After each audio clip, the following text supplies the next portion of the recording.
Hello, everyone. Thank you for tuning in. I am Jaylee. This is JayLeesCorner, and this is a whole last-minute live. Okay, I had no plans of being live today.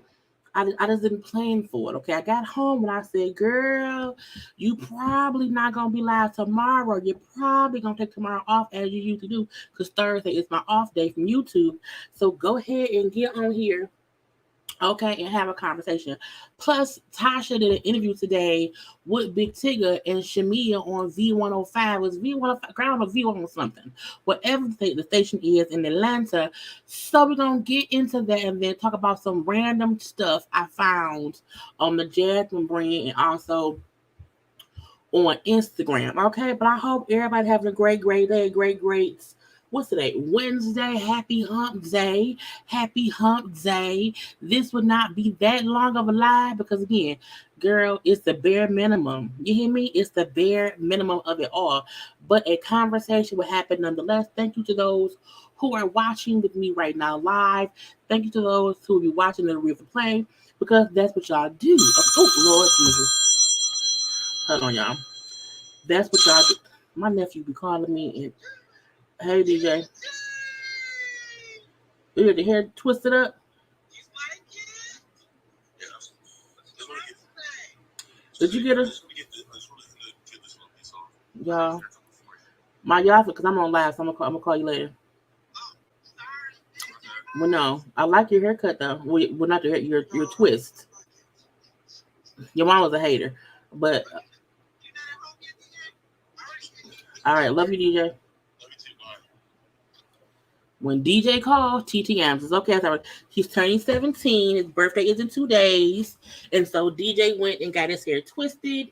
He wants to start, growing his hair out with like twists or locks or whatever. And so today he went and did that. Anyway, y'all, as I was saying before, my wonderful nephew called me. Okay.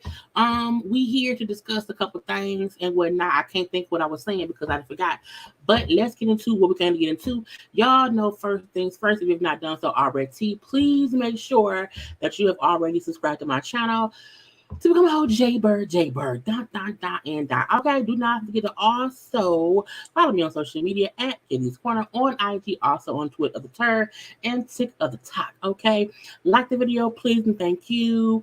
Comment in the comment section because it's a conversation between me and y'all and me and whoever else around here. Okay, but yeah, now I'm here. Where I'm at. Hey, hello to the people. Okay.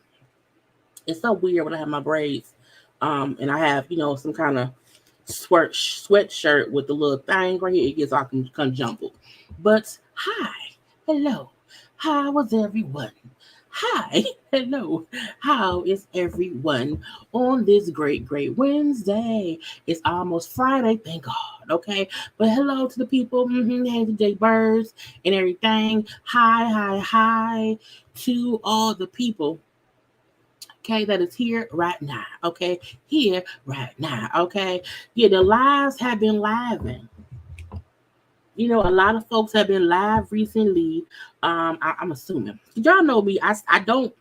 I have learned to, because I feel like when I get so caught up in my fellow YouTubers' lives and things like that, I get, what I'm saying, I lose time because I be so like, oh, I gotta watch. So I've tried to not, watch the content so much of other content creators who's doing something I'm doing. And if I do watch, I'll pop in for like 30 seconds to get them a view and a like, and then that's it. So, but I've been seeing, the posts of folks who've been live. I've been trying myself to go live or whatever. But yeah, the lives have been lying. It's like the live been. It's been a busy week for everyone. But we always say in the YouTube world, we have our slow spurts, and then spurts and stuff keep happening, and we have to keep talking, okay? And that seems to be right now, even though the most thing that we are talking about is the escape debacle, okay? Because again, Candy will escape, meaning Candy, Tamika, and Tiny will be on the radio tomorrow. So I'm pretty sure I'm gonna download that and have a watch along around here, okay? So just stay tuned. But I don't know if it'll be tomorrow. Stop really be trying to chill out on Thursdays. But yeah, hi. Okay, hey. Doing my I was too. Because I didn't have I set my live up at like 8:50. I'm my girl, let's go live at 9:30. Do a quick little thing or whatever, and let it be that. But yes, the foolishness has been abundant all up and through. Okay, this gonna get me through my late shift. Well, I hope so. Ultraviolet. Okay, V103. Yeah, they were on. She was on V103 today with Big Tigger and Shamia. Okay, so we're gonna watch that and then talk about. But y'all know that's last. That's last. You know what I'm saying? It's a whole lot to go. Okay, right. Happy birthday, DJ. I cannot believe my nephew was 17. Will be 17 in 2 days because that's my baby. You know what I'm saying? Look, the reason DJ looks so much like me is because I basically stalked his mama. Her whole not stalk, but I was very much so overprotective sister who was always just there. Well, we all were, not just me. We all were. We're a close family. And then when she went in labor with him, she came home from a doctor's appointment. She had went to use the bathroom and then went in labor. And I was in the bathroom with her while she was in labor. Okay, so I was literally there for her from the beginning, and now we're here. And he's 17. Can't believe it, okay? But hi to y'all. How y'all doing? Hey, my, that's my mama, okay? But hi, okay? Hello. Girl, I'm trying to burp, but not burp at the same time. It's so weird. Uh, but hi, okay? Now, look, when I say I went and I picked the most random things, because again, I was like, I was busy at work. Then I was like, I just didn't feel like it was a lot of stuff going on in the world or whatever. And so I was like, I ain't gonna care. And I'm like, nah, you're not gonna go live on Thursday.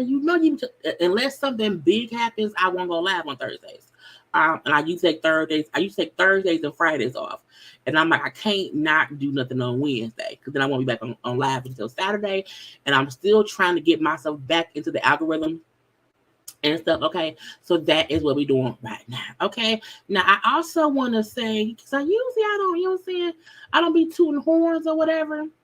I don't like tooting my own horn that often because I be feeling like, girl, just be quiet, shut up, leave it be.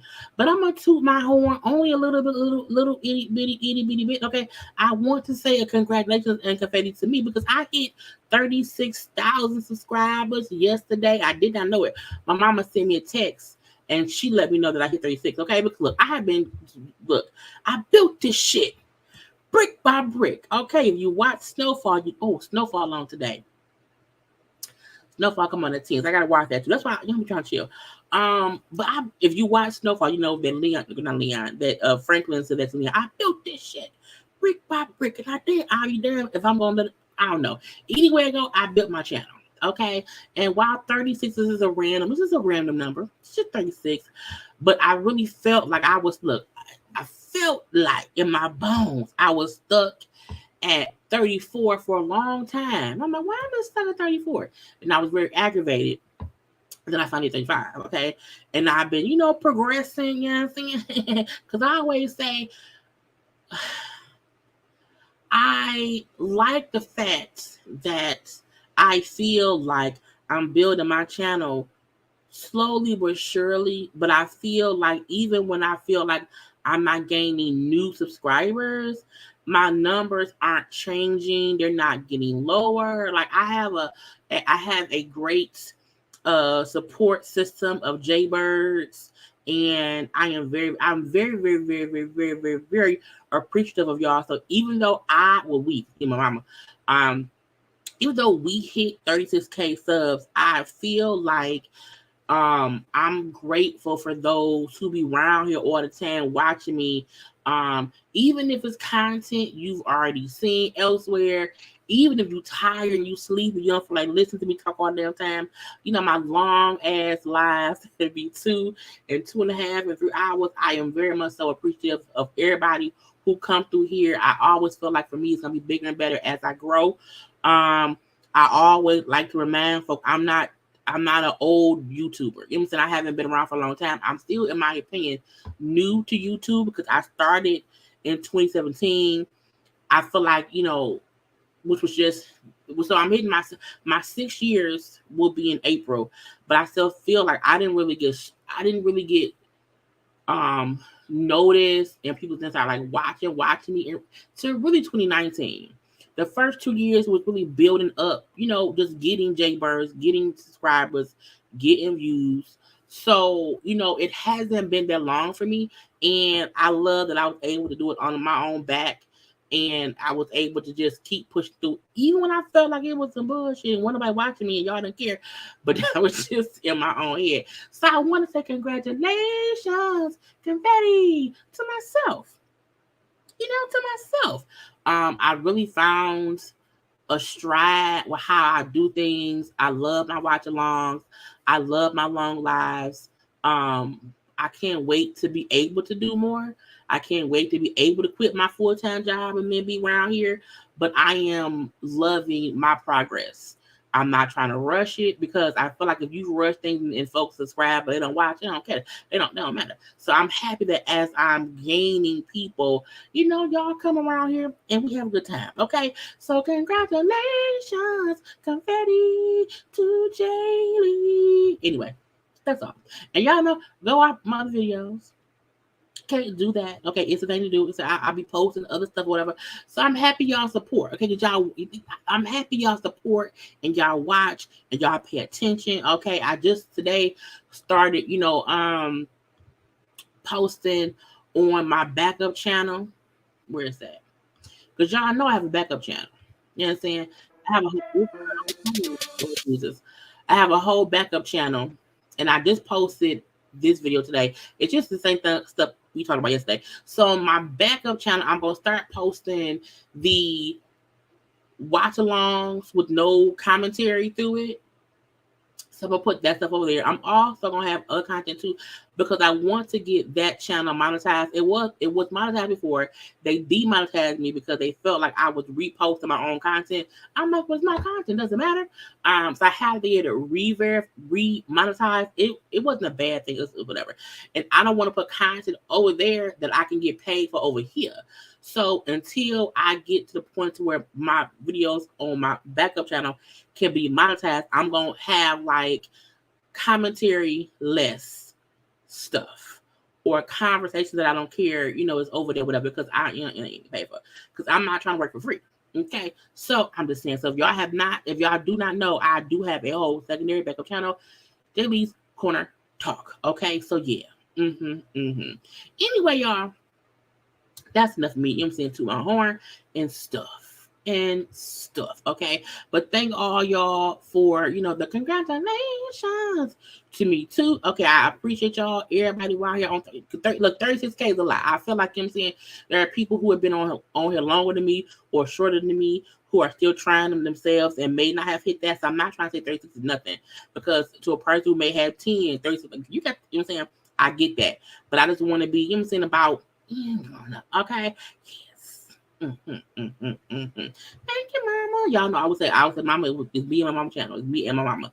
So if I made it, she did too. Okay, but let's get through. I love the watch alongs with blah, blah, blah, blah, blah, blah, blah, blah, blah. Okay, I love the watch alongs with the what you say? Okay, because I be like, what they say? Now what now? Okay, hey, JayLeesCorner live.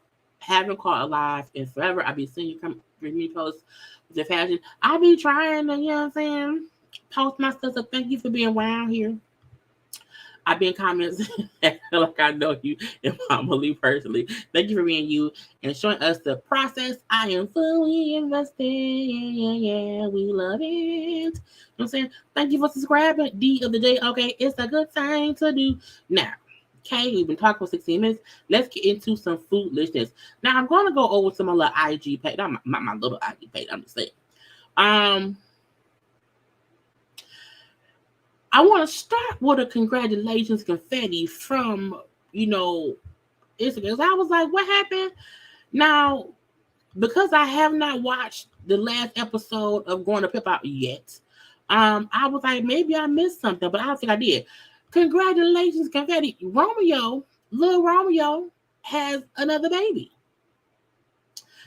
Lil Romeo announced an hour ago, okay, he's a girl dad times 2 now. His new daughter, okay, whose name is Winter Snow Miller, was born, I don't know, recently, but not like today, because she's a toddler. Well, not a toddler, she's a baby, okay? But he said, my tribe is growing. I introduce to you my fearless, intuitive, and ingenious daughter, Winter Snow Miller. My heart is so full knowing that my girls will have each other as they grow. I am a papa of 2. Yeah, 2. Uno, dos. Okay, I've accomplished a lot of things in my life, but becoming a father is by far the best and most fulfilling. You made me see.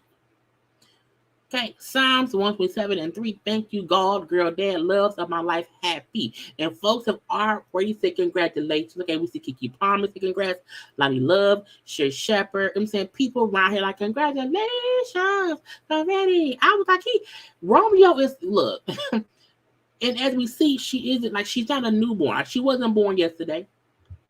She's months old. Okay, I was like, come on now. Up here, baby number 2. Now we are assuming it's by the same woman because again, I just assume he means the same lady. Whatnot. Okay, now she's a little cutie patootie. You hear me? Adorable. Okay. Okay. And we see baby number 1 and baby number 2. Now both children seem to be under 1. Or at least under 2. Well, the first baby is a couple months. We see she got her head up, okay? And then the oldest girl, the oldest baby, she may be 1. I doubt she's 1, but I feel like we just said that he had that first baby. Now, I went to his page because again, this baby name again is Winter Snow Miller, okay? And now baby number 1. Baby girl, the oldest one, her name is River Rose Miller. So we have River Rose and Winter Snow. So there was clearly a theme. Okay. And I said, I guess so. Now, baby girl just turned 1 in December. Because he posted this on December 25th, 2022, where he was telling her happy born day. So baby number 1, so that was so she's 13, she's 15 months now. Okay. And now baby number 2 was born, but again, baby number 2 was probably born about 3 months ago.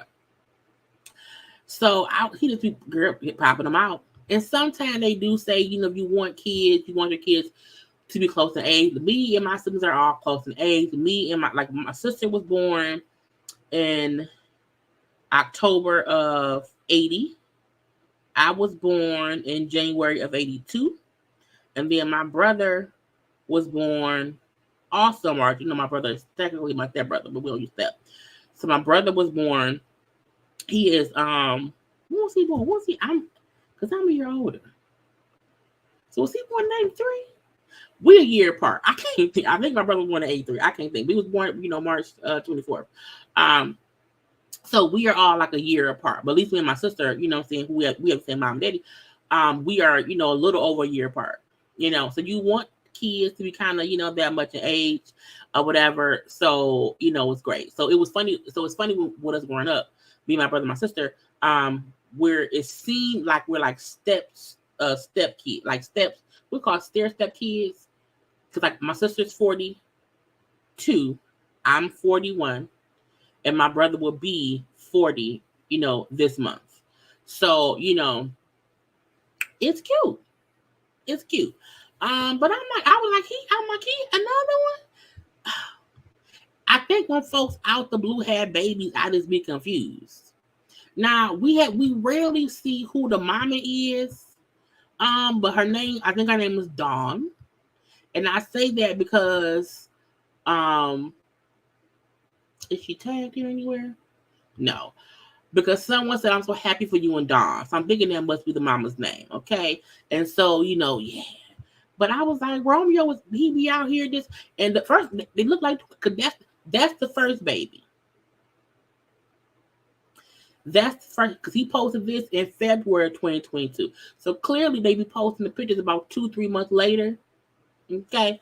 So in February 2022, that's what's her name? This is River Rose. Is it River Rose? River Snow? I don't know. River Water. I don't know. River something. Okay. That's baby number 1. And then, but new baby girl looked just like her. So congratulations to Romeo and the mama. Oh, is this her? Is she?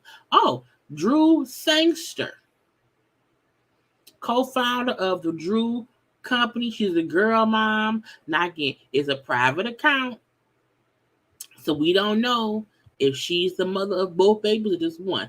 Either way it go, this one is her kid, and that's what matters. This is her daughter. Adorable. Okay? Adorable. I mean, you gotta just, just do it.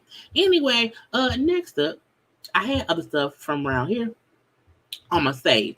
I wanted to touch on this. I had not talked about it before. Y'all don't like to touch on tragedy or whatever. But Glorilla and some Finesse Times 2. I feel like Finesse Times 2 is the name of a scam artist. I would not trust anyone's name for real. I'm sorry, Finesse Times 2 times. Because you can't be finessing me, bro. You can't be finessing me. I don't like that, okay? And I like his name. But he finessed 2 times, okay, and Glorilla had a concert. At the concert, people thought they heard gunshots. People, meaning the concert goers, okay, started rushing around and pushing and shoving. Stampede happened. I think at the end of the day, 3 people passed away. Now, Glorilla and the Finesse dude had already left. They weren't there when this happened. However, one of the victims' family wants to sue both artists. Now, I'm confused because I feel like if I'm not there, how are you suing me? I've already left. If a venue paid me because it was like a club. I don't think it was even like a place, a real place or whatever. But I feel like, why do you want to sue the artists who weren't there at the time? That don't make sense to me. Now, if you want to sue the venue, that I understand. If you want to say like, hey, security wasn't the best, how to get somebody out wasn't the best because again, that's I don't do concerts because it's too loud for me. But I also don't got time. But I do feel like if someone is at a concert, how do you sue the artist who was already gone and had nothing to do with the stampede that happened? If people think they hear gunshots and everybody run, that really don't have nothing to do with the two artists. That's weird to me. I won't say it's a money grab, even though I do feel like it's a money grab, but I also feel like I don't think Finesse and Glorilla even got that kind of money or whatever. And I know when a loved one passed away, you want justice and everything, but why?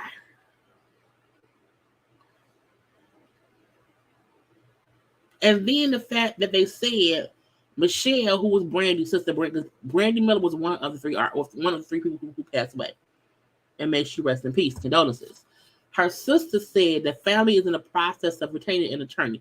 They want to speak to, they want a high profile attorney because they have no plans to back down. I was like, what?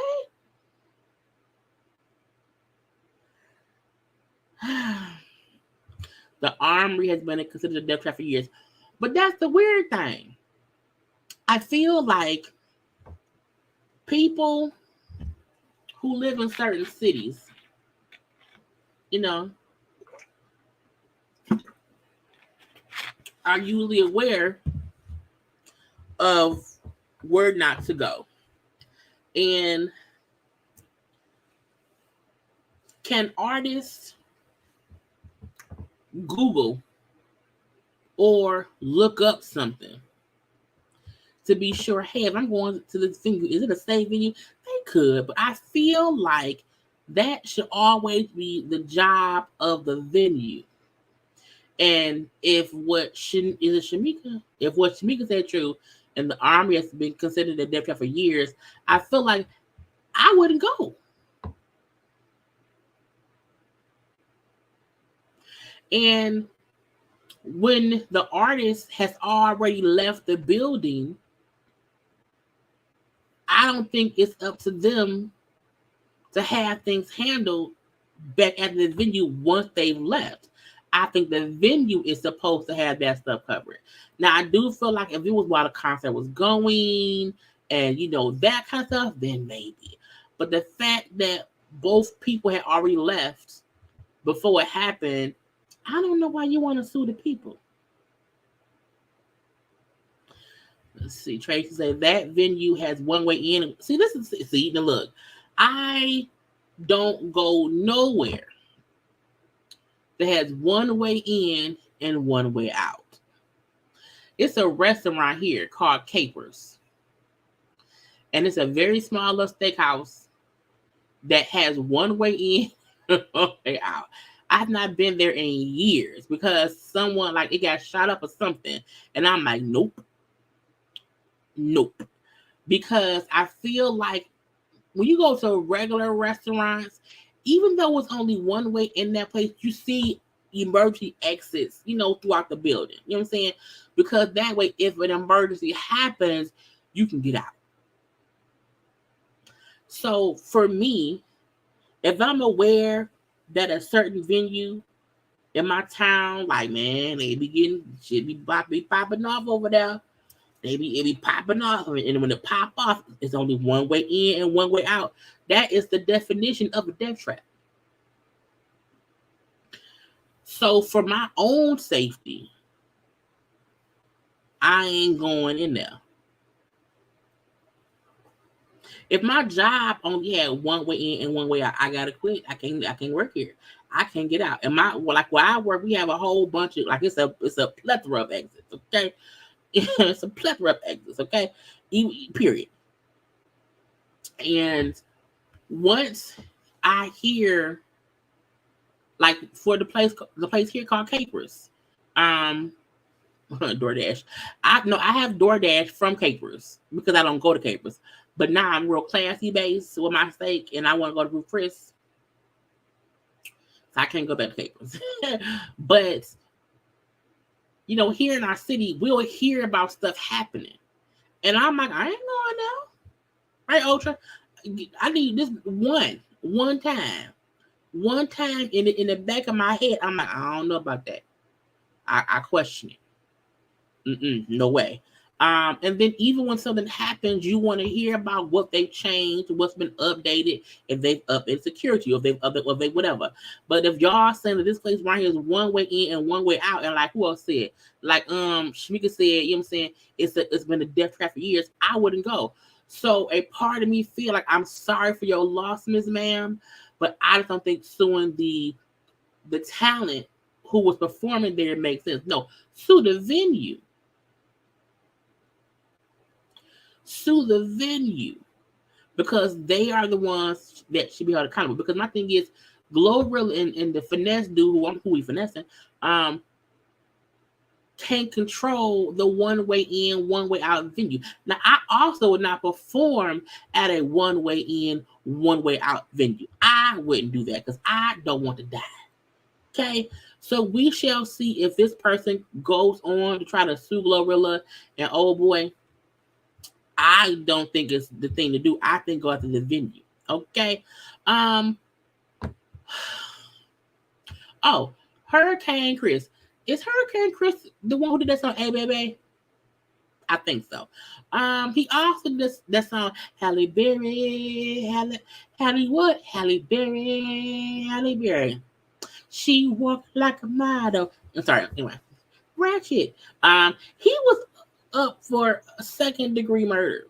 Okay, he got off. He was acquitted of it. I think that's a great thing. Look, I always say if somebody is accused of something and we have discussed it and talked about it, we talked about it when he was arrested for it. So I have to come back around here and say, hey, remember when Hurricane Chris was around here getting accused of murder or second-degree murder? He was acquitted. Okay, he gonna be out. He's innocent. He's been found innocent. Okay, it says district court has acquitted 34-year-old rapper Christopher Dooley, aka Hurricane Chris. The 5-man, 7-woman panel found the Shreveport native not guilty of second-degree murder and possession of stolen things. Okay, he's been on trial for more than a week in connection with the shooting that happened back in 2020. Okay, it was for a 32-year-old man called Desiree Fear Jr. Okay, he was shot multiple times and he passed away. Again, he's been found innocent. Again, I always say if I can talk about somebody for being arrested, I'm gonna come back and say they got off, found not guilty. Okay, yes, Keita. Look, I had not been to Ruth Chris in years, and I love a good steak. And when I went there for my birthday, late last year, I was like, oh, this is fancy and amazing. This is fancy and amazing. I said, I can't go to Capers. I can't go back to Logan's. Not Outback. I'm fancy only. Fancy only. Okay. When I reach Chicago, I refuse to go Subway. You won't get me like they got Juicy. Not today. It sounds like a civil war could break out at any moment. Too much pop out. That's why I keep my ass at home. Not you thought he was a stud. Not he was a stud. I mean, he looked like he could. I mean, that's fucking hilarious. Hilarious. Yeah, I don't know if Ruth Chris about in any of the states, but here in Michigan, the one that's here in Michigan, is for sure worth it. It's I don't think it's expensive, but it's expensive. You know what I'm saying? A steak gonna cost you a good, you know what I'm saying, $60. But I feel like the ambiance of it all and how good the steak is worth it. So, you know what I'm saying? I'm like, I'm gonna do that all day. But let's get back to the point. Congratulations to Hurricane Chris. He's off now. He can go off somewhere and do whatever. Chrisean, well, first I want to show y'all this lady outfit. I love this outfit on Yara. I love the pants the most. Don't really care for the corset top, but I love these pants. I absolutely love these pants. I probably have these pants in my closet. I just have to pull them out one springtime. We just need to get through winter because winter and spring been fighting, and we've been having cold, kind of warm, ice, snow. I have times when I'm short and my pants be on the ground, and so I'm not wearing none of my good pants. I'm gonna be in leggings and jogging pants, whatever. But I probably do have a pair of pants like this. I think this outfit is so cute. I want her pants. Okay. I also liked Kerry Washington's outfit. I like the boots the most. I also like a good boot and a good shirt. A boot and a shirt worn the right way is amazing. It's the boot, it's the shirt, it's the purse on the floor, it's a little shorts up under that. Kerry Washington's like, look, you know what I'm saying? Look, I'm in Texas. I'm gonna be around here looking good. Okay. So sometimes the whole outfit can be what? Boots and a shirt. Boots and a shirt. Okay. I told y'all it's real random stuff today. That's it. Now, there's a couple things I have on my, because again, it's so random. It's so random. Let me see. Let me stop sharing real quick so I can see what stuff I have on here. Because there's other stuff I want to discuss. Okay. I want to pop on this. Okay. Diplo questions his sexuality after revealing he received oral pleasure from men, thinking getting a blowjob's not that gay. And that's it.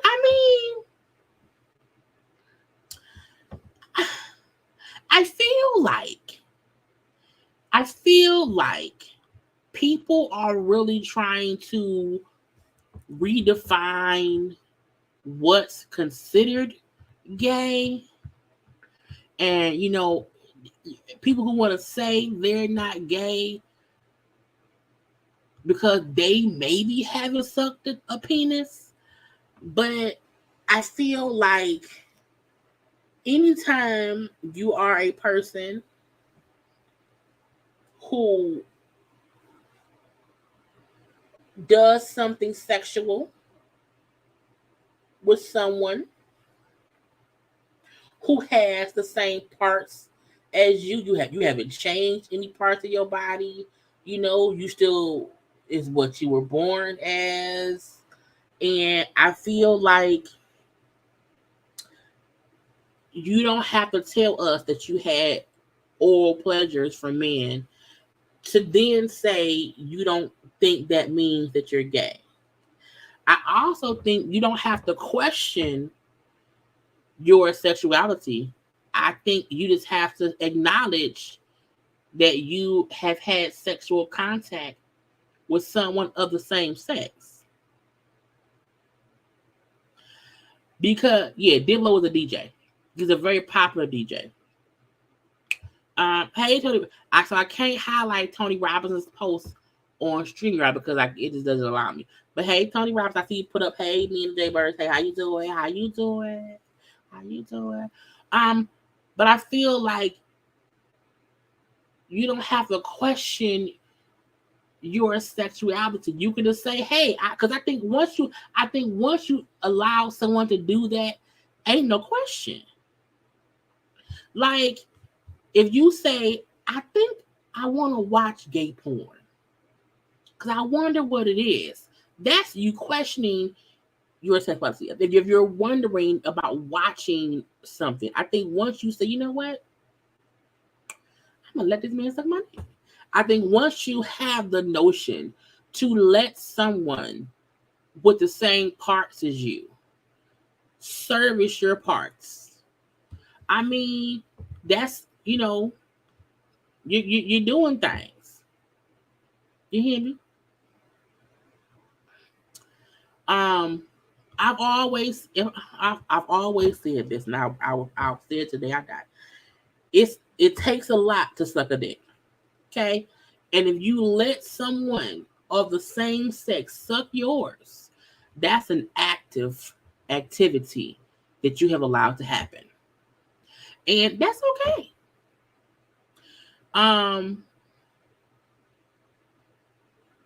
But once you allow someone to do it,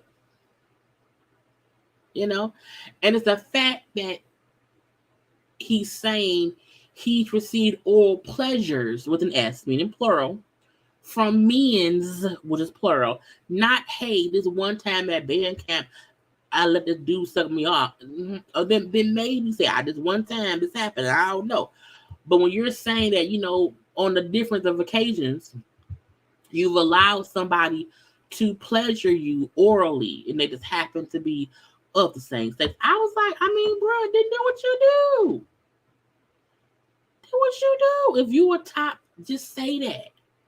If you're not a bottom, that's okay. Not all gay people are bottoms. For the men around here, some men are tops, some men are bottoms, some are verse or whatever. If you are, even for females, let's say if you are a female who you will allow a woman to do things to you, but you don't do things to women, you are a pillow princess. Okay, if you are a male pillow princess, Diplo, then you do that. Didn't do that. But I also feel like I don't think nobody should be saying, hey, I've allowed men to give me all pleasures, meaning plural, but then say, but I don't think it's gay. It's not straight. I don't know how. I don't know what it is. I don't know what else it is. It's not straight. It's not that. You can't be. It just doesn't make any sense to me. I don't get it. I don't understand. I don't get it. So no one has to be around here defining what they do, what they don't do. But once you have allowed someone to service you, then you, at some point, was sexually active with the same sex. And I feel like the definition of gay is someone who is attracted to or have relationships with sexually people of the same sex. It's why it's LGBT, B, lesbian, gay, bisexual, LGBT, trans, LGBTQ, queer, and then the I to A. So it's all the alphabets, okay? Okay, so yeah.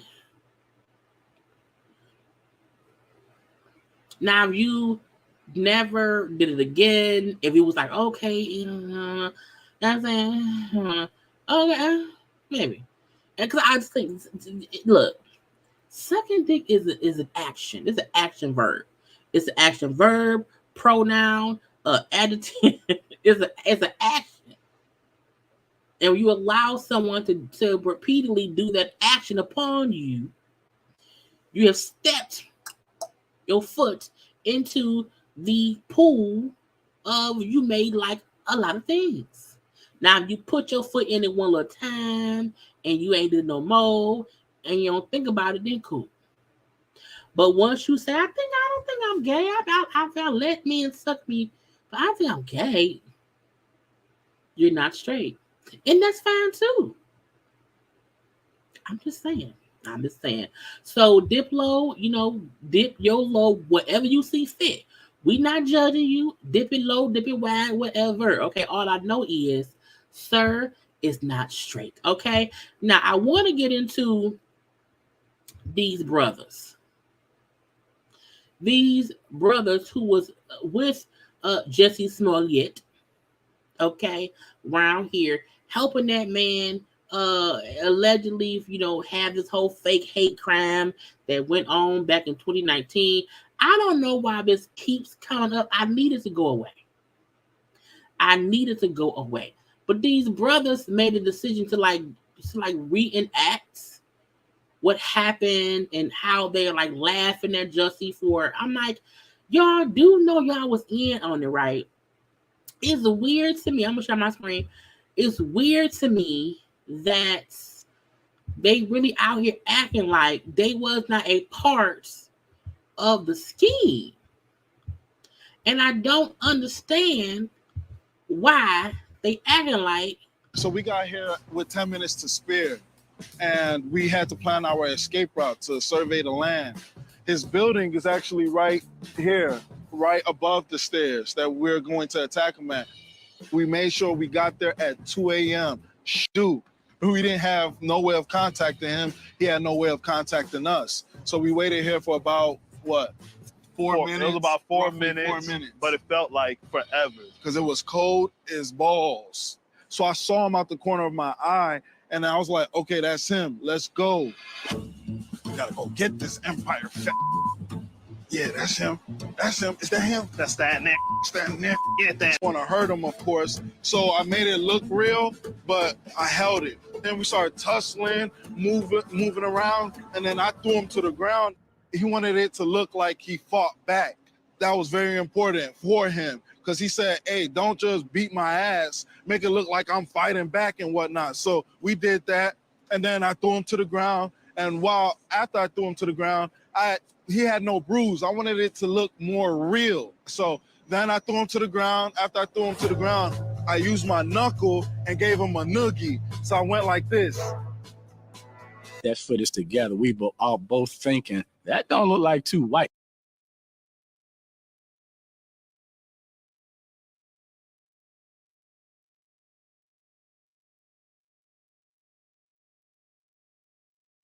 It's weird to me. I know I'm off. It's weird to me that they act like they were not willing participants in the bullshit. They act like they were not around here helping him plan stuff. I'm like, why y'all talking like it was just him? Y'all helped him. Y'all planned it. Y'all knew. Now, this is my thing. Everybody keep teasing Jussie Smollett. Okay, my thing is them reenacting this is worse to me. Okay, them talking like, oh, it was so funny, man. He wanted us to call them. What? But y'all helped. Like, y'all helped. Y'all helped. Y'all helped. So y'all are just as corny as Jussie Smollett. And the fact that they're like, we feel betrayed by his lies. Y'all helped him. It was a plan and a plot. Y'all just said y'all was standing outside that man's apartment in the dead of night in the freezing Arctic cold to plan this whole thing. And now y'all right showing how y'all can't act. And this fool said I had to give him a noogie. I'm like, a noogie? I'm like, I don't think I've heard the word noogie in 20 years.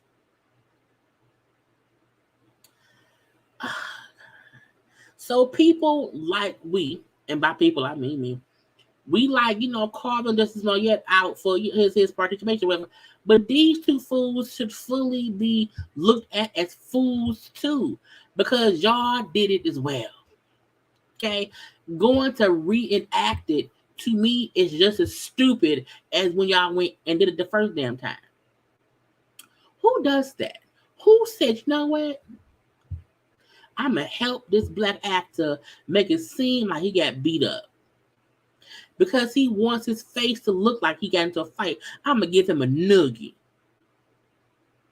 To me, they should be just as much on trial and looked at as some fake scapegoat whatevers as Jussie Smollett. Because all of them, Jussie and these two brothers, participated.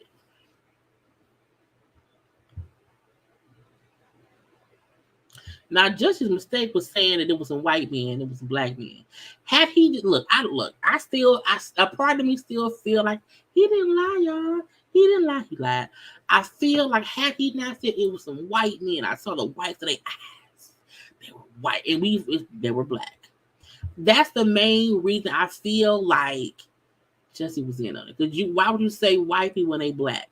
And it happened to be black folk, But again, to me, the brothers is just as bad as Jussie. I gave him a noogie. And we're walking, hey, what? I was like, y'all goofies. Y'all goofies. And my thing is, they up here doing interviews. They're doing interviews as if they were not. It's one thing if you say, hey, we was the culprits, we beat him up, that was funny. But he then turned that into something else. Then yes, say how it was dumb for him to do that. But y'all admitting it was a plot and plan that Ty set up to bring us the bullshit makes y'all look dumb. And they get on my nerve. Get on my damn nerves. Anyway, next up. Dr. Heavenly. I don't know why Dr. Heavenly be on her YouTube channel causing a ruckus. I feel like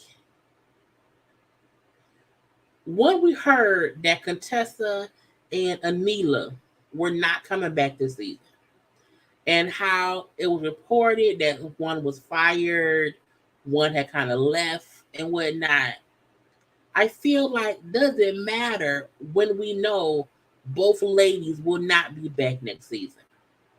Contessa came out and said how, after last season, she made a decision to not want to come back. Anila was saying how it was kind of true, not kind of not true, about her being quote unquote fired. Well, Heavenly came in saying, girl, Contessa lied. Okay? She was fired. Fired. Tell her, Dwayne. Tell her she's fired. Okay? And I feel like doesn't matter. If Contessa wants to say, hey, I chose to not come back, so yeah, they didn't bring me back. They didn't offer me nothing because I told them I don't. If that's her story, let her stick to it. I feel like Heavenly coming on, calling Contessa a liar, it's messy. And we like the mess now, don't get me wrong. We here for the mess. But I also feel like, what's the point? What was the reason?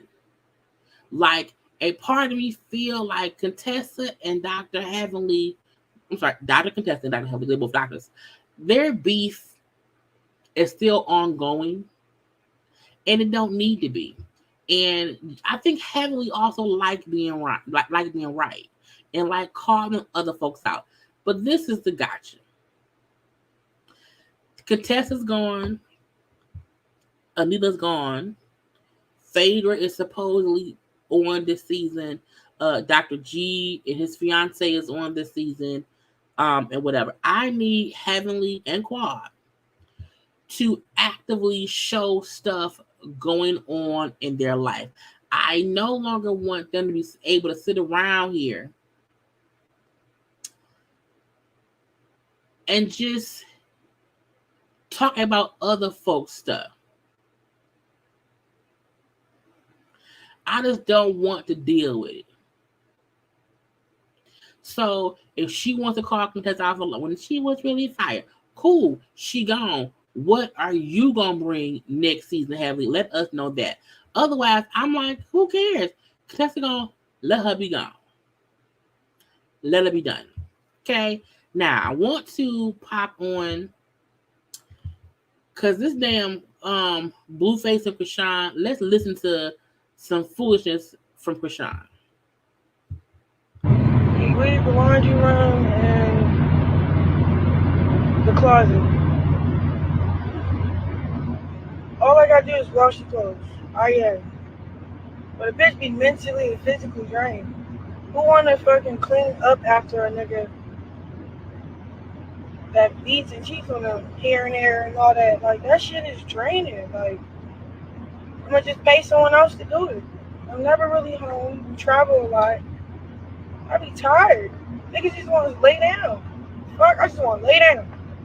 Fuck. If I make money for you every weekend, I just want to lay my ass down. What the fuck? Oh my god, bro. And you still want to beef for what? I'll have the house clean in the next 2 hours. I promise you. I'm gonna call this lady right now.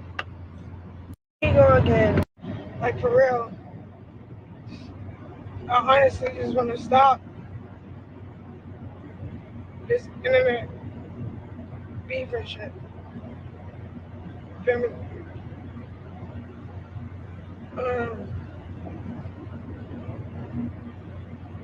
I don't even care about the videos. It's just like I'm never happy. So yeah, I do sometimes let my mental health drag. The laundry might not be done, but hey, it's one of my flaws. I really need somebody to go get her because that lady is mentally going through it. I also feel like she keeps herself there because it's easier said than done to walk away from some toxic stuff. But I'm like, this fool complaining because he like the laundry ain't been done. And like she said, nigga, if I'm the one making the money, when I get home, I don't feel like doing the laundry. Hire a maid.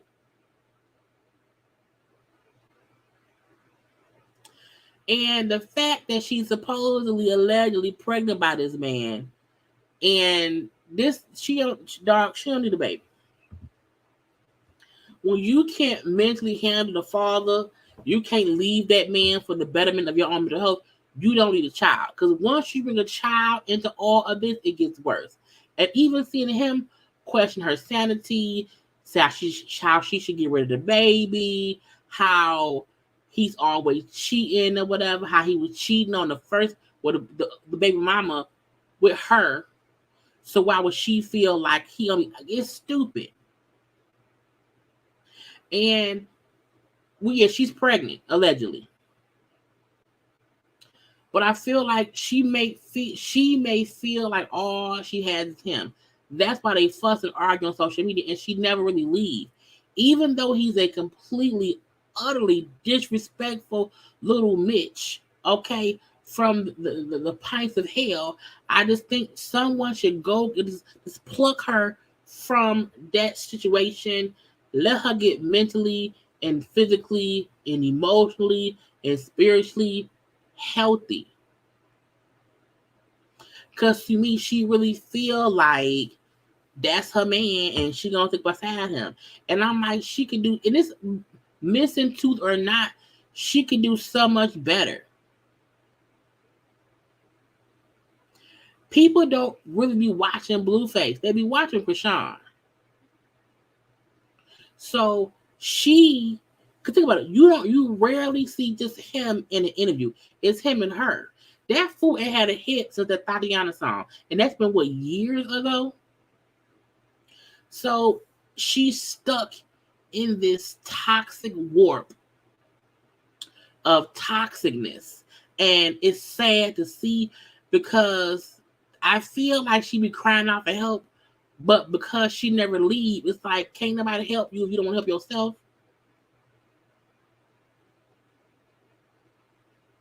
And since she got pregnant, I feel like she's been more vocal about how she's unhappy. Yeah, because she's not using drugs no much. So she's seeing what she's going, but she ain't left yet. And he think it's funny to just be, you know what I'm saying? Somebody also need to go beat his ass real quick. A little thump. You know, it's a little thump. But I feel so bad for her. But I need her to want to leave. Because if she don't want to leave, ain't nothing we can do about it. It's just sad. It's sad. Let's get up to Diddy. I don't know why anyone will allow Diddy to buy anything. Diddy, look, I'm not saying Diddy crooked. I ain't saying Diddy crooked. What I'm saying is Diddy don't walk no straight lines. I'm not saying crooked. I'm only saying Diddy don't walk no straight lines. And he reportedly wants to be a part of buying BT. And I feel like no. Because nothing Diddy does Diddy finish. When he put the groups together, they break up. Don't that fool have a whole TV station? Revolt.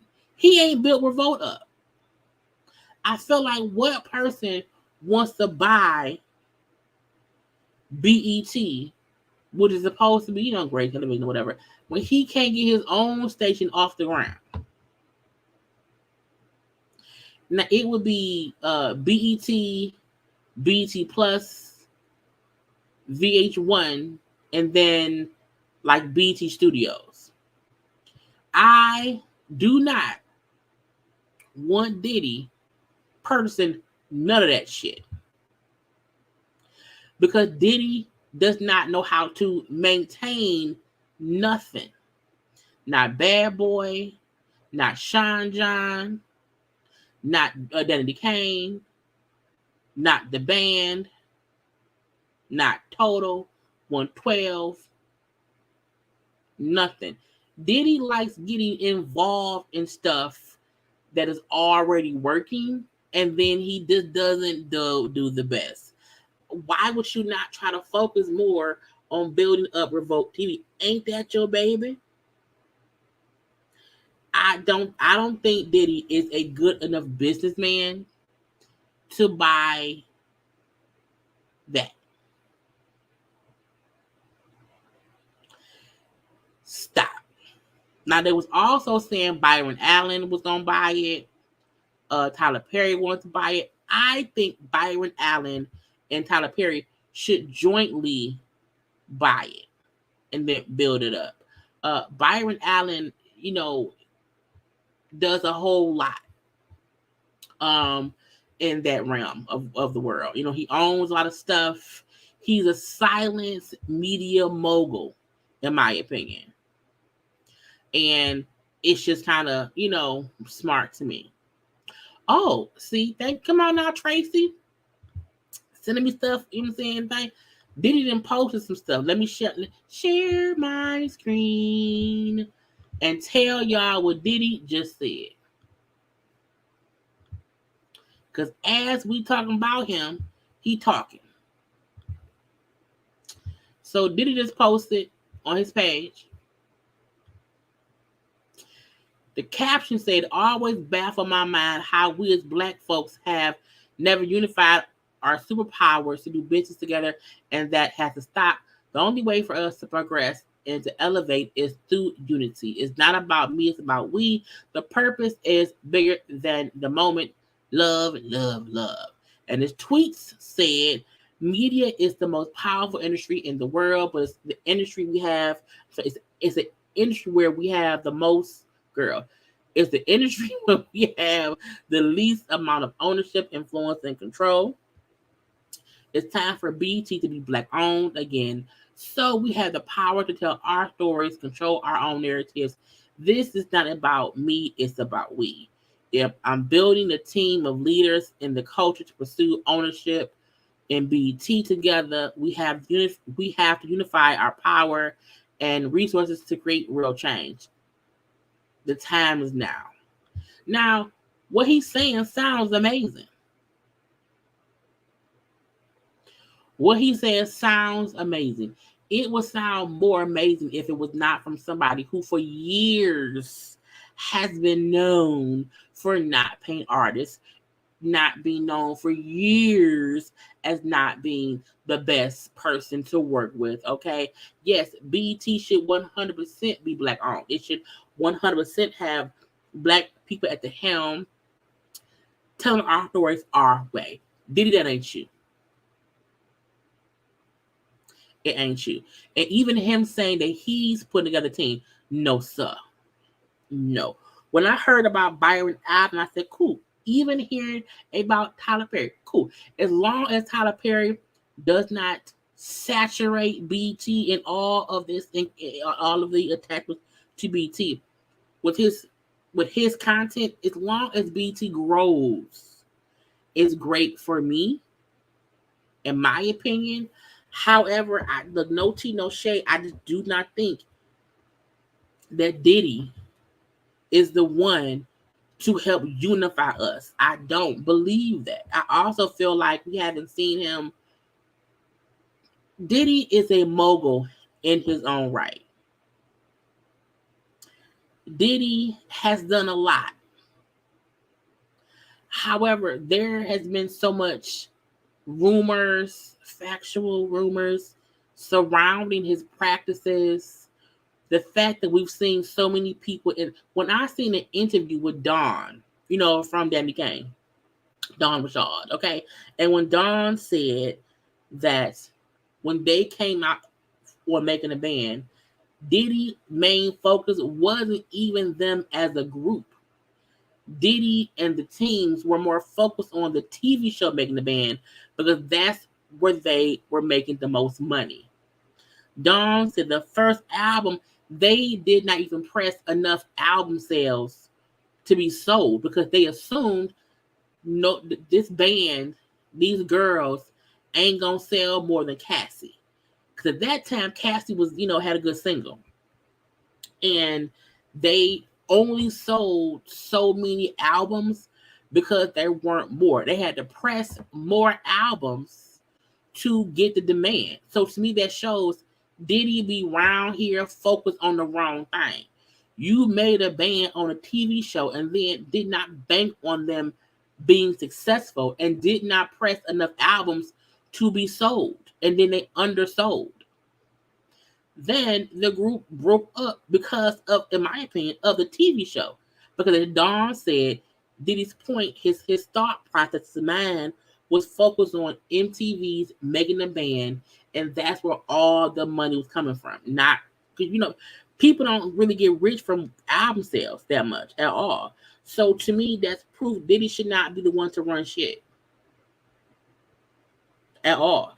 Now, if Diddy, Tyler Perry, Byron Allen, Oprah, and Ayanna Van Zandt want to pull their money together to buy it and have it ran, I'm cool with that. You know what I'm saying?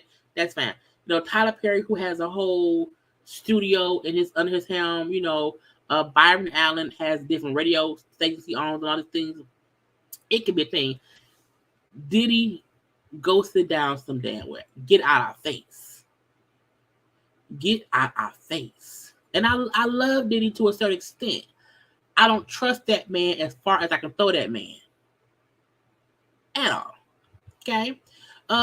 Drake is going on tour.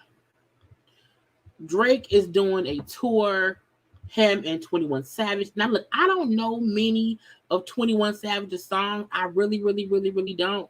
I assume he has just that one song he's counting about having M's in a bank account. That's all I know. That's all I know. I don't know his music like that. So I'm assuming him going on tour with, Drake is a huge deal. I'm assuming he has a whole bunch of fans and that he gonna have a good ass time or whatever. But the fans was upset. Okay, the fans said that shit too expensive. Okay, the pre-sale tickets went on sale.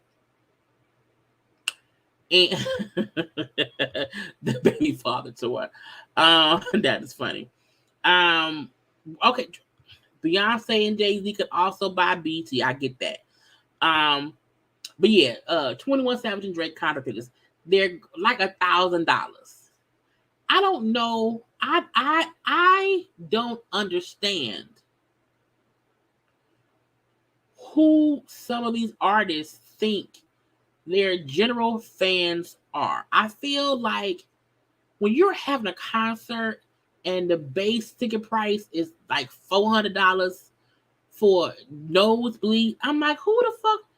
If you want to have exclusive shows for wealthy people, then just say that.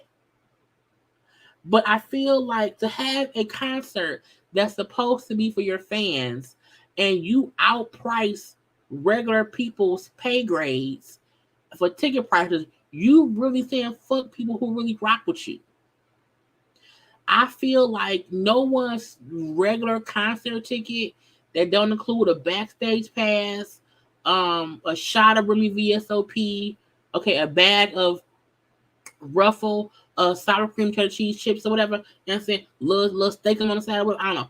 $1,000 to just come hear you. I will put the album on for free. I will put your album on at my house. There's no one I would pay $1,000 for. It would have to include a golf cart to pick me up at my house and take me from my front door to the stage. I ain't walking nowhere. And while we on the golf cart riding around, I have good bottles of water, a charcuterie board with some good pickles, you know. Because for $1,000, I'm not driving myself to the place. I'm not gonna stand in line with thousands of other people.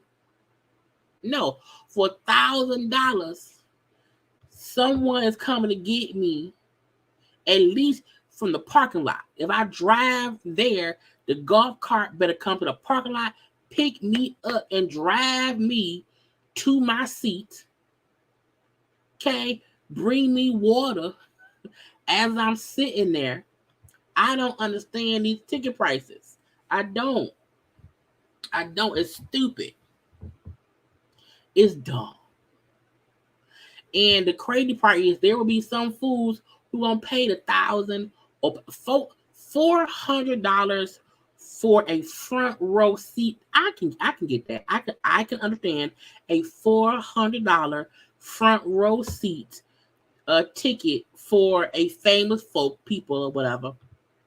And a part of my front row $400 seat, it should include a little pickle. I used to love. I don't know if y'all have these where y'all from. We have Everfresh juices. Well, we used to. I ain't seen them in a while. But the Everfresh juices in the glass bottles of fruit punch. I want one of those. Okay, so a little pickle, little Everfresh fruit punch juice. And a gummy. That should be what's included in my $400. And I should have my own good old seat. Not no standing room only shit. No. That's crazy. But that's how the rich stay rich, by taxing poor people. And I won't just say poor, but taxing people, regular working class people, not poor people, because regular working class people who can afford it, but it's gonna, like, maybe I maybe can't pay. You know what I'm saying? Regular working people who work, check to check, or even some who may feel like they poor. I don't know. You should stop doing that. Okay. Anyway, I'm like, I got all. I really just want some pickles. I need to put a jar of pickles in my refrigerator and eat them tomorrow, because I have not had pickles in like a month or so. I don't know, but either way it go, man, fuck them people.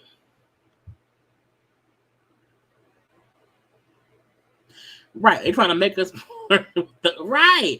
That's a lot. And if you think about it, most fans of Drake or 21 or whoever, you're not going to fill up a stadium full of quote unquote wealthy, rich people. You're not. Most concerts are of people who are like regular people, regular jobs.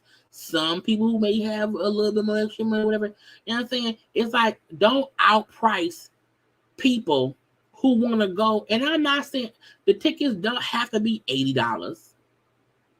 I am aware the time frame of ticket prices for concerts or whatever being $40, $60, $100. That time is past. I get that time is past. But no ticket, in my opinion, should be more than at the most $400, and that's for a front row seat. And as the seats go back, it should be less and less and less. So nosebleed seats should be $30. maybe 50. Nosebleed can be $50. You know, that's doable. But once I see, the ticket is 600 and what? Bitch, what? You can get an apartment in the hood for $600. I don't know. I just need them to stop immediately. Okay. Let's look. Meg came around here, y'all. Meg done showed us some pictures, y'all. I'm just because we finna get on Tasha next. Meg said, "I'm back, bitch. Hey, I look gorgeous, bitch. Hey, don't hate on me, hate on yourself. Hey, okay. Look, Meg been on vacation. Okay, mind her business. Okay, working on her fitness. Okay, looking gorgeous. Okay, with her big old curly, coily hair. Okay, stomach on flat. Okay, round here she lean. Okay, right, looking gorgeous. Again, I will always celebrate and congratulate and pour nothing but positive energy into women who have went through the fire, the trenches, or whatever, because we are all we have. So I will forever celebrate Meg for having to go through just the judgment of people talking about that lady because of that little man. And, her living her best life off camera, off social media is amazing. And she around here to show us, hey, I was around here minding my business, living life, looking good, celebrating with me and my man. Because I do think her and Party go together. I do. And I wanted to show y'all that before we moved on to the last thing that we will discuss, and that will be the little interview that Tasha did with V103 in Atlanta. But first, give me a second for y'all to do what? Like the video.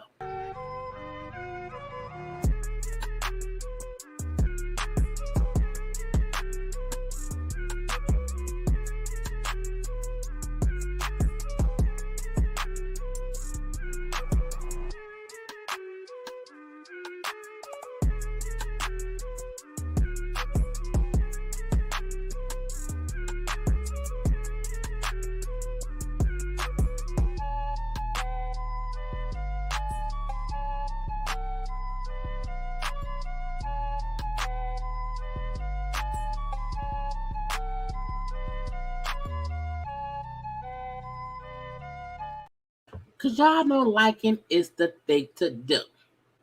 So we all have been just involved and paying attention to and just following this whole story with Escape, LaTocha and Tamika and them bickering, LaTocha being accused of stealing $30,000 by her sister Tamika. Well, Tamika really accused Rocky and LaTocha of taking the money. And I feel like she is for sure on a I didn't do it tour, on a denial tour, on a don't believe her tour, and we don't believe her. Okay? Tamika Scott, not Tamika, LaTocha Scott is on a denial tour. We don't believe. We do not believe her at all. So on her live interview, well, she was on an interview with Tigger and Shamia. I feel like Shamia was really trying to be neutral, but also call Tasha out. The questions she asked me were clear cut, like, girl, we know. We know.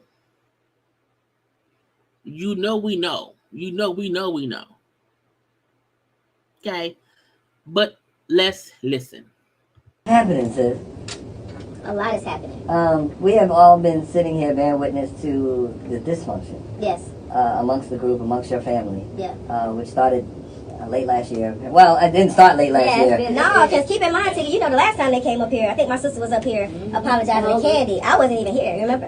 I wasn't even here. And then the second time they came, I wasn't here. Y'all could have invited me. We would have loved to have had you there. I don't think you were not invited. I think the group was invited, and we were surprised when you didn't show up. Oh, see, I didn't even know that. So, never knew. So I keep... See, you said she's already kind of throwing stuff out. So I think her saying, remember the last time my sister was here, she was up here apologizing to Candy. That's a nod to her saying her sister has a tendency to lie. On the show, she said her sister has a tendency to lie. They're also trying to say my sister was here before, having to say sorry to Candy for lying on Candy. What she isn't saying is she was lying on Candy for you. She was going at Candy for you. And I think the reason I think that's because towards the end of this interview, Tasha brings up Candy messing with JD, which is around the same thing that Tamika was alleging before. Even her saying, well, yeah, the group was up before. I wasn't. I would have liked an invitation. They're like, well, no, the group was invited. We were surprised when you did not show up. They didn't tell me. I didn't know. Girl, okay. Well, what I'm hearing is that you don't be getting the memo on a lot of stuff. Like, you didn't get the memo on the Soul Train Awards outfit? No. Is that really what happened? Like, break it down. That is really what happened. The style. Again, the whole thing about, you didn't get the memo for the interview. You didn't get the memo for the Soul Train Award outfit. So is it really, are you always not being told stuff? Shamia is, in my opinion, asking questions like you keep making it seem as if there's no one tells you anything, not the fact that you don't want to come. Stylist that I have was working along with I don't even want to say his name, Escapes stylist. Okay, and so no, my stylist kept texting like, what's the colors, what's going on, and nothing. Just I think he said something about maybe a gown or something long. That was it. No color scheme, nothing. When we got to Vegas, I had to take Tiny to the side and like, hey, what's the colors? Nobody's told me anything. She's like, man, we trying to figure it out. We don't really know what it is. You know what I'm saying? Like, he got this and that. I'm like, okay, well, what's the colors? I think Meek got a red dress. What you wearing? I said, I got like an olive golden dress. She was like, okay, that's not too far from me. I got silver. I think I'm wearing nude. So nobody knew what it was. I'm talking about this is the night before. And I said to her, I said, well, at the end of the day, at least on stage, we're going to be a unit. Okay. With the gold. I already knew what that was. I'm like, sometimes on red carpets, people can wear different things as long as it looks popping. So, and that's what it was. And when I got on the red carpet, I was like, well, wait, all of y'all got on the same color. What is that? So before I even got to that point, though. So to me, it's weird. Why would the group, to me, her point is they tried to single me out. They kept telling me they didn't know this, they didn't know that. They didn't tell me the color schemes. Then they all came in the same color to make me look like the oddball out.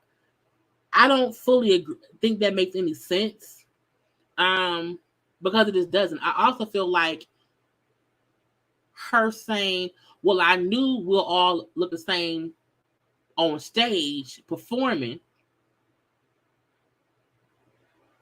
However,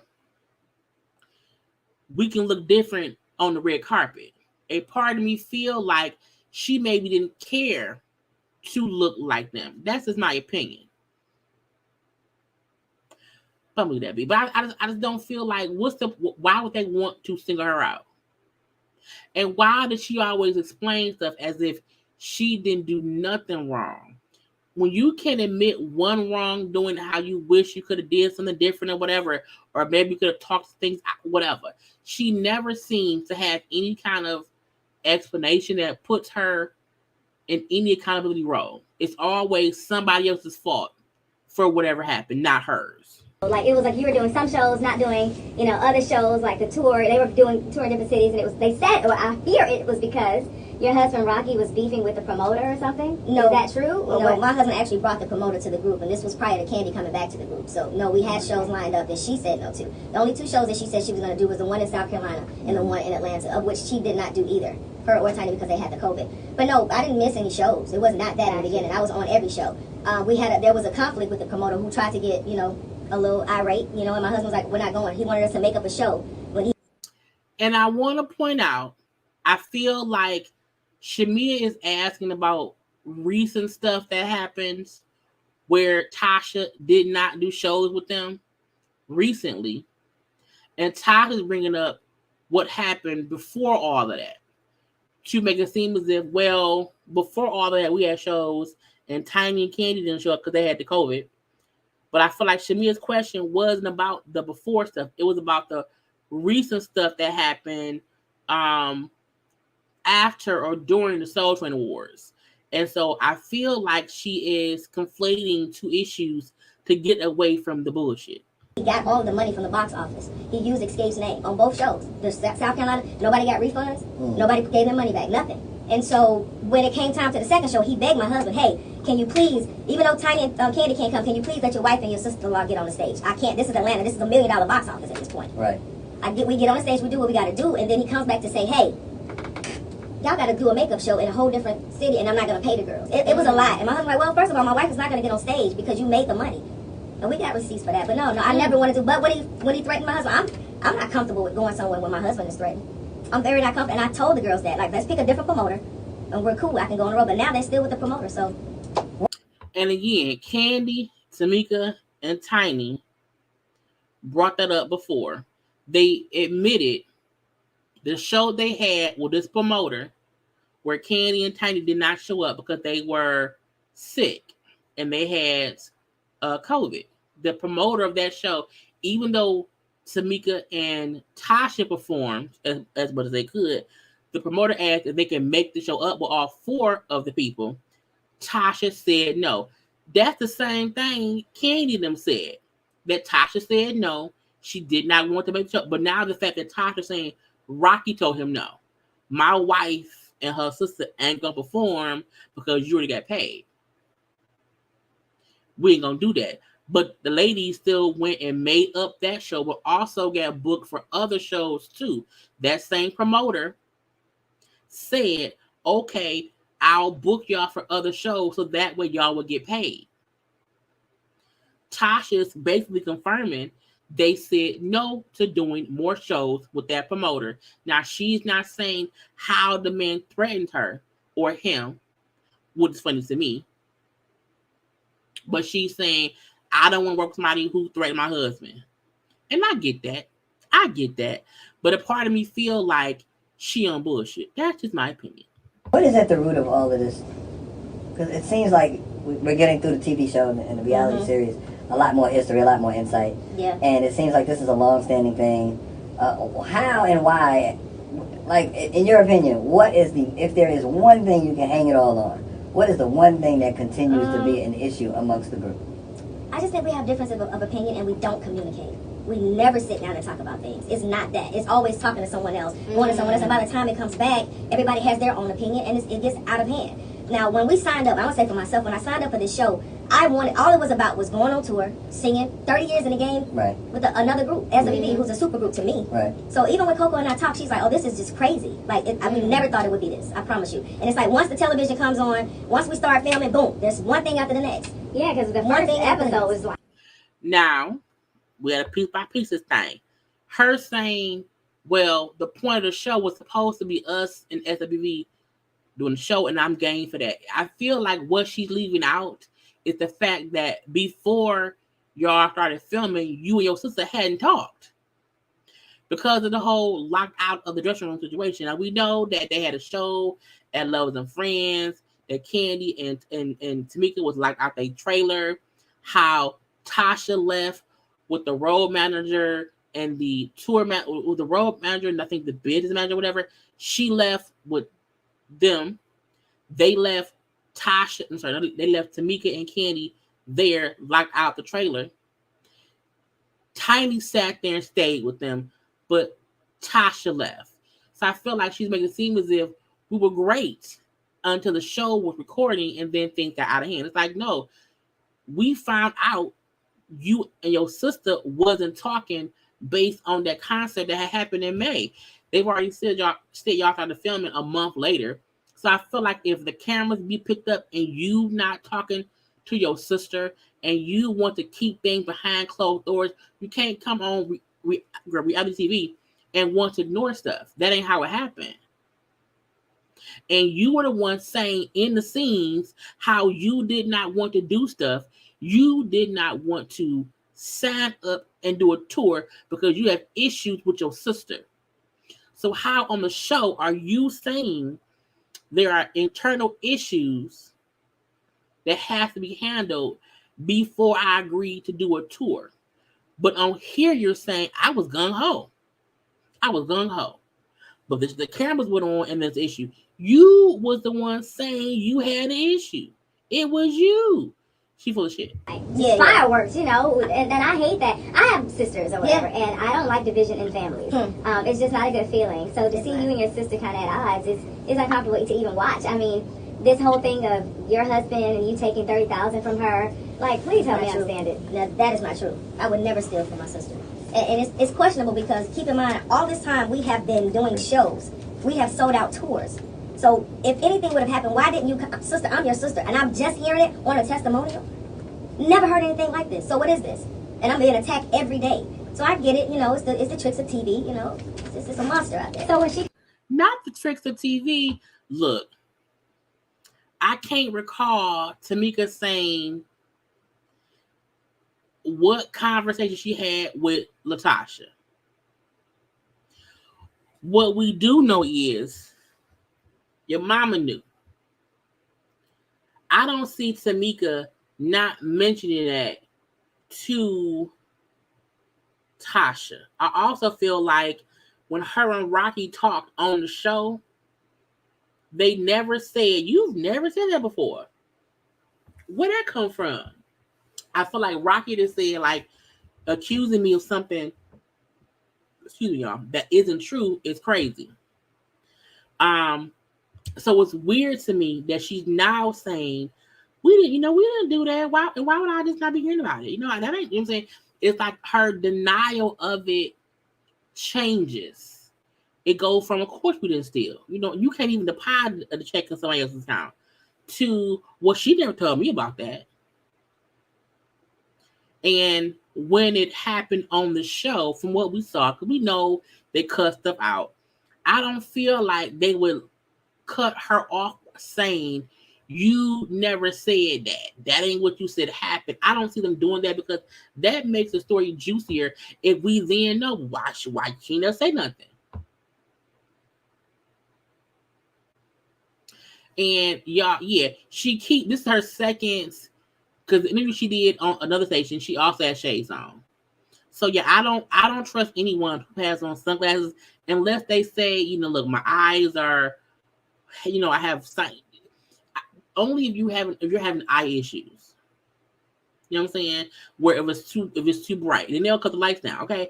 But yeah, I don't trust folks who do interviews in sunglasses at all. But I just feel like her explanation of why it can't be true never seems true. I also feel like it don't make no sense for her to make it up. Just saying. Confronted you about it in that scene with you and your mom, you know, she was basically saying that your mom always ties with you. Do you feel like you're your mom's favorite? No, I do not. People didn't even, what you guys didn't, you didn't see the whole thing. All you saw was what... Yeah, because it felt like y'all got quiet and it was kind of like, I know what's going there. No, it was so many other things that were said. There was so much disrespect. My sister said so many different things. And when it comes to my family, Tigger, you know that I don't put my family business in the street. That's something that we talk about behind closed doors. My mother's always taught us that. That's the bond that you have. If we want to shake the tables at home, we shake the tables at home. If we want to fuss and fight, that's what we do. But when we come outside those doors, it's love. And we just didn't get to that part. We just never got to show the love that we actually have. And that's the crazy part. She's talking about how it's love, love, love. But we haven't seen you show or be loving toward her sister on this show. Currently on this show at all. How you acted towards her when y'all met up with SWV and you was mean and stank to her. And when y'all all met up, all four of y'all, and you was again mean and stank to her. But when y'all met up at your mama house, you try to be friendly. And she keeps saying, y'all didn't see it all. I feel like she's saying what we didn't see was them trying to stop Tamika from talking about it on camera. Not we was around there denying it. Not we was giving proof that she's lying. No. To me, all she's saying is y'all didn't see us trying to stop her from having that on camera.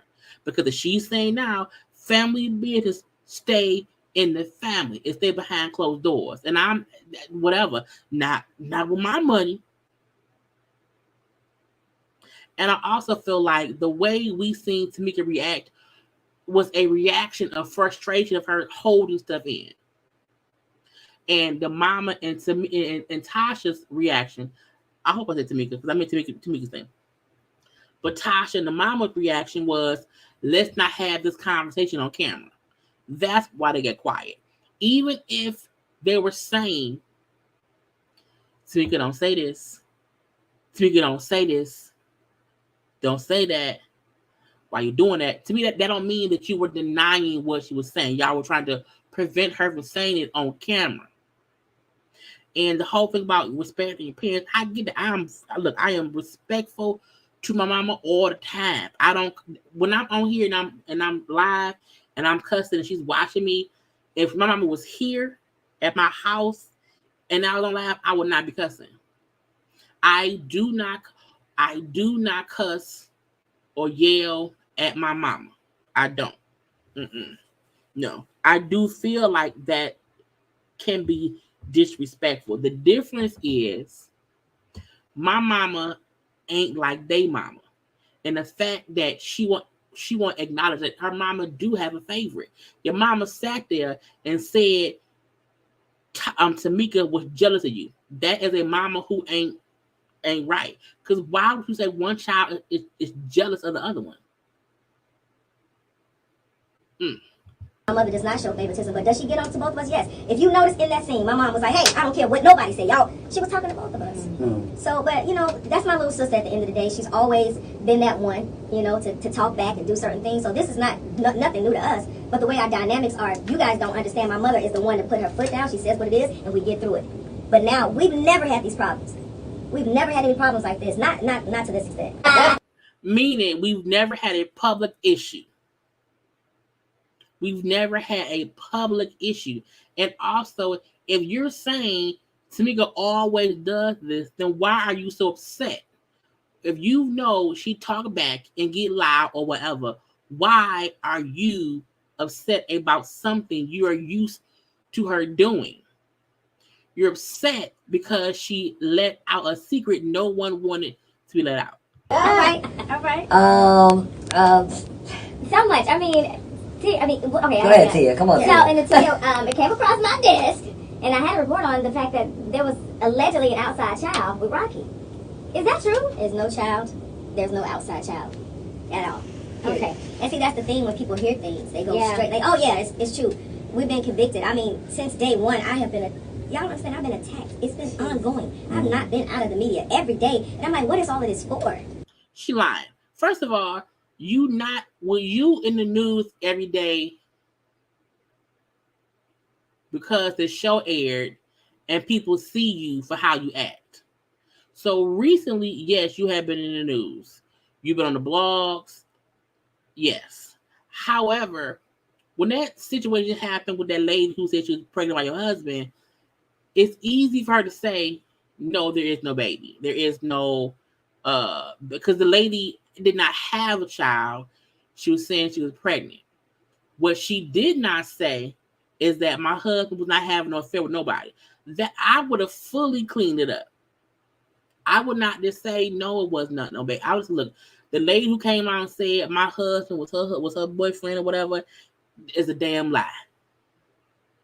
She's a damn lie. But she didn't do that. She only addressed, no, there is no side baby. Because the lady has not birthed a child. She only said she was pregnant. Now, we also don't know what happened to that lady. She got real quiet. Ain't said nothing else. Rocky quieted her down one way or the other. But to me, I would never be in an interview where I'm addressing this shit and I'm not going to fully address my husband was not cheating on me. Period. Why me? But like I said before, a lot of things I go through, and it's not just for me, just like this music. I've been through a lot, so now I'm able to share that with the world. Well, I know this morning in the TI, we talked about, Candy was on Watch What Happens Live, and she kind of ran down receipts of how many songs she sang lead on. Okay. And she was defending something that you said. You said, back in the day, in '98, I wanted to do a solo project. I think everybody was happy for me except for Candy. And you said for some reason my project got shelved, and it was in the same time frame that Candy signed and got her album to come out. And you told me it was a little bit odd, and the timing was a little bit weird for you. What is the beef there? Like, well, wait. Candy said you needed to take it up with JD. Have you ever taken it up with JD? No, I have not taken it up with JD. Let's pause on that. So this is a gotcha for me. This is proof, in my opinion, that she has issue with Candy. You are more vocal about having an issue with Candy.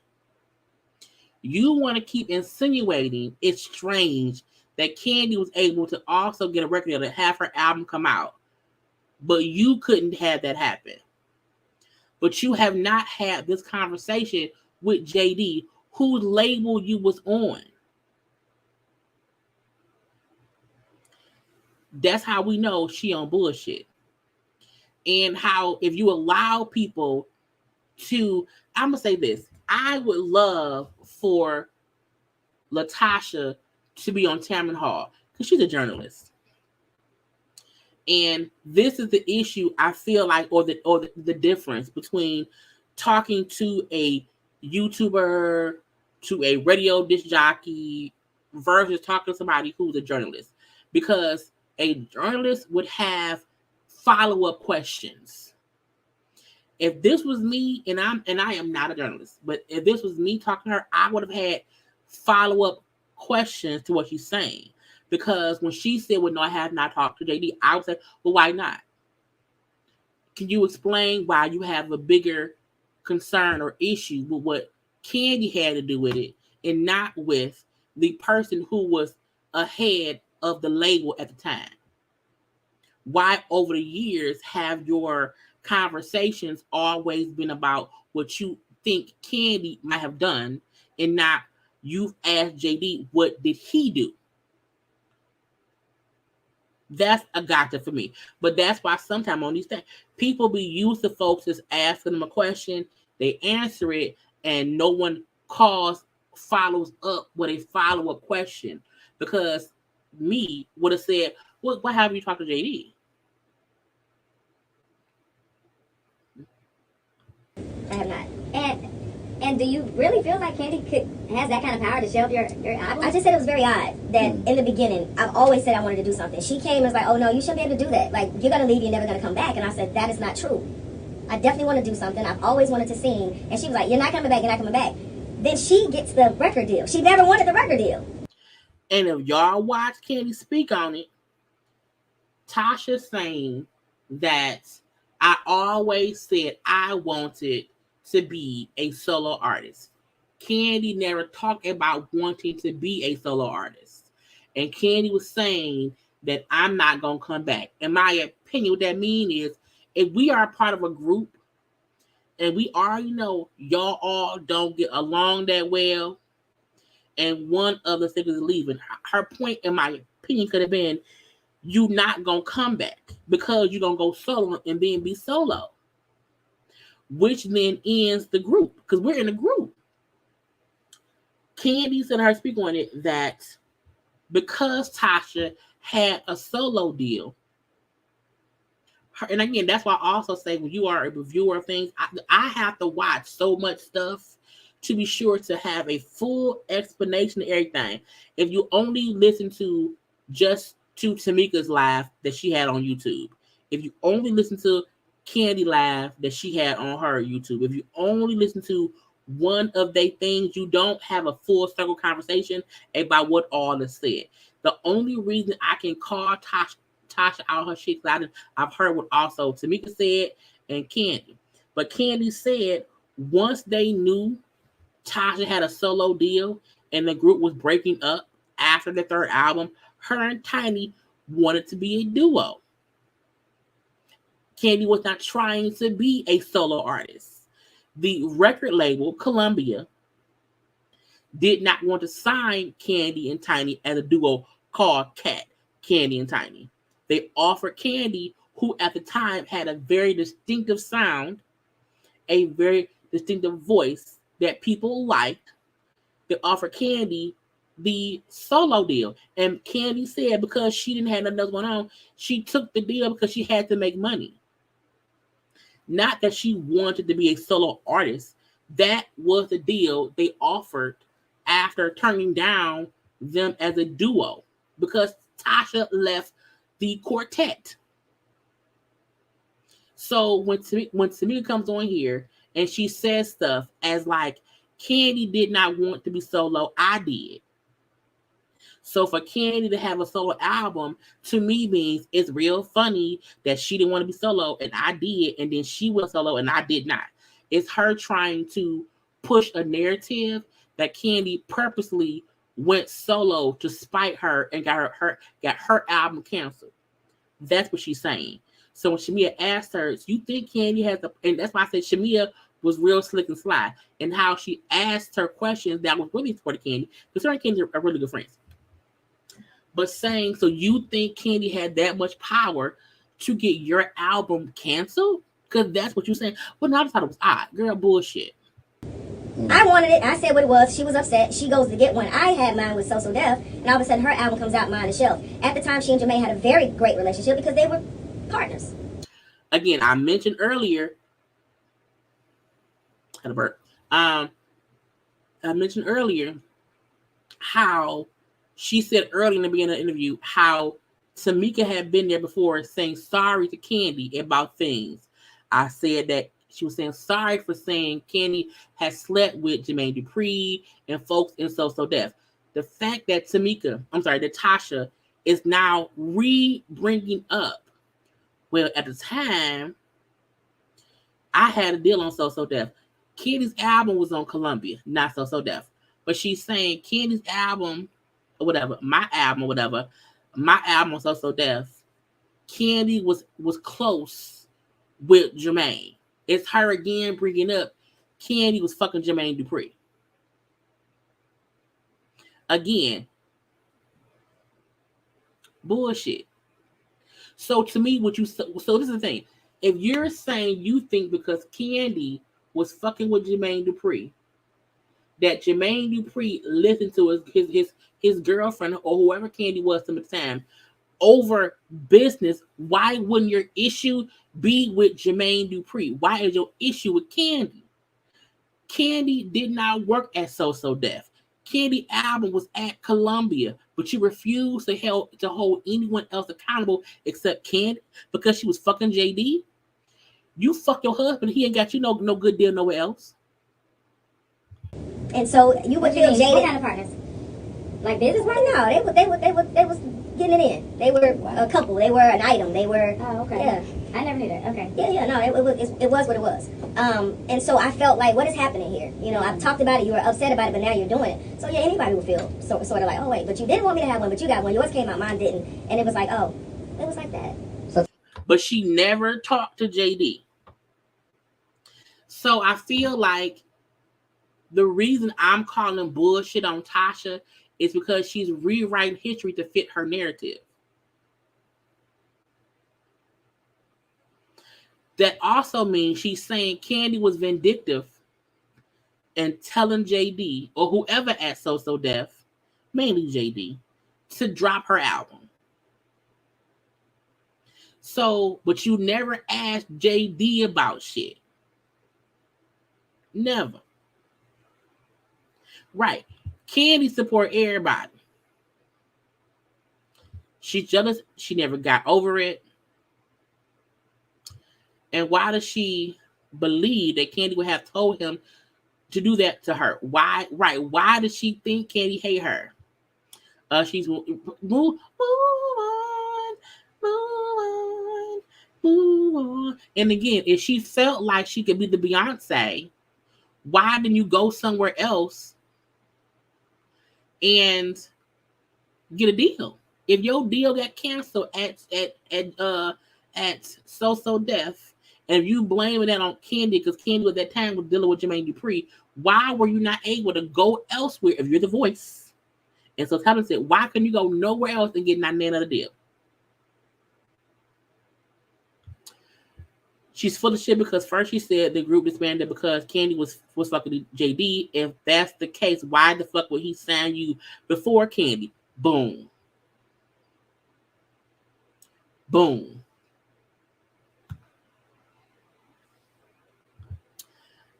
Isn't Shamia Ken's friend? That interview would have been viral. Well, no, they put the interview that's happened today, and they did post it. And I think that's why she's asking stuff in a way that make Toya look like a liar. I'm sorry, Tasha, look like a liar. And also, when you are you also at work, you can't be biased. Even if Candy's your friend, you have to still be about your business. So she's still asking her stuff because she already said like, oh, she's asking stuff so that this is what Shamia is doing. If y'all may not get it, Shamia is asking her stuff, and she's allowing Tasha to lie. She's allowing Tasha to say stuff because Escape, meaning Candy, Tamika, and Tiny, will be on the radio tomorrow. Shamia is specifically asking her stuff that Candy can just respond to tomorrow. Shamia is doing a great job. She's being specific. When Tasha said Candy and JD were partners, Shamia said, "Oh, those business partners." She forced Tamika. She forced Tasha to say they was fucking. So again, that way tomorrow, all this stuff that she's saying, the group can respond to the following day. It's really smart. And Shamia told Tasha that. She said, they'll be here tomorrow. So she being smart. Tasha being dumb. She's answering stuff that's going to look dumb. And tomorrow, Candy better say, if she's saying, I was messing with JD, why didn't JD give me a record deal? Why didn't JD and them sign me and Tiny as a duo? If I had the power to get your album shelved, why would I not have the power to get our duo album pushed? So Shamia and Tigger, honestly, are allowing Tasha to look stupid. Tasha, let me ask you, 30 years later, do you wish you were never in the group? No, that's not true. I created it. I know. The name, Escape, all of that stuff comes from me. That's fine. I spearheaded that. That's my baby. So, no, I don't want to... anything could be different over the last 30 years, what would be different? What would you wish was different? That we actually sat down and said what was on our minds. That really spoke from our hearts. Because we never did that. When I say never did that, everybody had their, we're going to talk to this. We never sat down. And then to have somebody who kind of understood the business to kind of keep things intact, we just never had that. I was the oldest. I mean, the group will be here tomorrow. Yeah, so if you could sit down and talk to them and say anything to them, what would you even say? Like, what's the conversation? When we talk about our legacy, and when we think about the fans, let's really keep that in mind and not get so caught up in self. I mean, I'm talking about me included. It's like when you think about how many people have talked about how we've gotten them through with the music, how a lot of people who've come to me and say, I was going to take my life. So this is deeper than just us having this on the surface, and we just got to get past it. And what's funny is her saying we have to move past this and past that. But she's the one who keep bringing up the past. She's the one who seems to be the one who can't move past the fact that her album 25 years ago, never came out. And for the past, let's say 20 years, she has not done anything solo. She hasn't got a record deal. She has not been putting out her own content, nothing. It doesn't make any sense. And she waited until being back on the show that Candy helped get on Bravo for the second time. She waited for this time to push her solo project. And while doing all of that, she's trying to deny being a part of the problem. And I'm not saying that Candy's innocent. Candy ain't never said nothing that could have pissed Tasha off.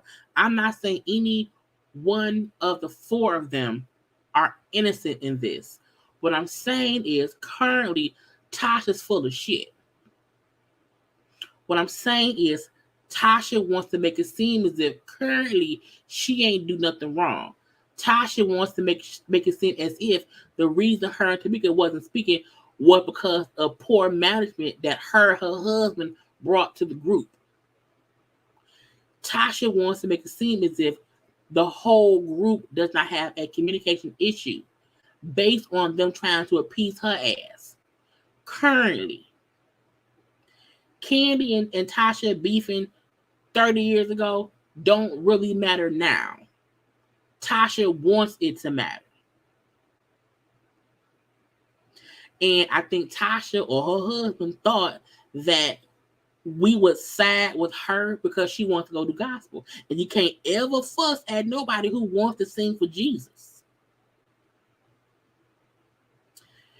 Instead of her trying to take that and run with it and do both Escape and her solo shit on a promotional level, she wants to villainize her sister and Kandi for attention.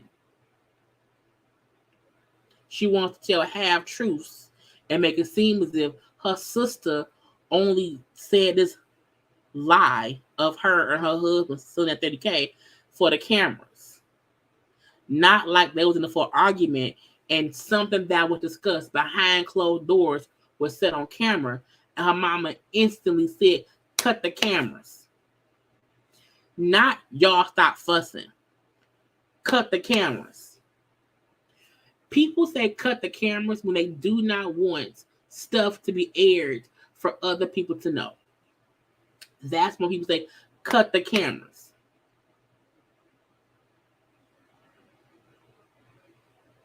And I feel like we know for years Kandi did not want to be in the group based on the lies that Tamika said about Kandi fucking everybody and so deaf, including Jermaine Dupri and his daddy.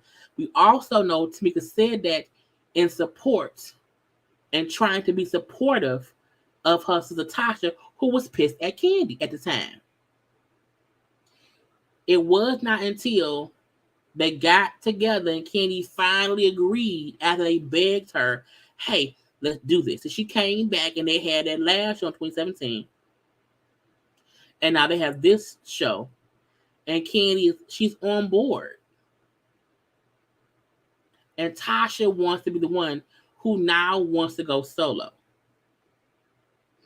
And Tasha don't think that we can see the forest through the trees. At the end of the day, I think that we will. I really do. I pray that you guys do. I've been praying about that every night, actually, to see how this is going to pan out. With this show, sometimes when people are put in front of the camera and they say things and they spew out lies, who cares about the truth when a lie is so entertaining?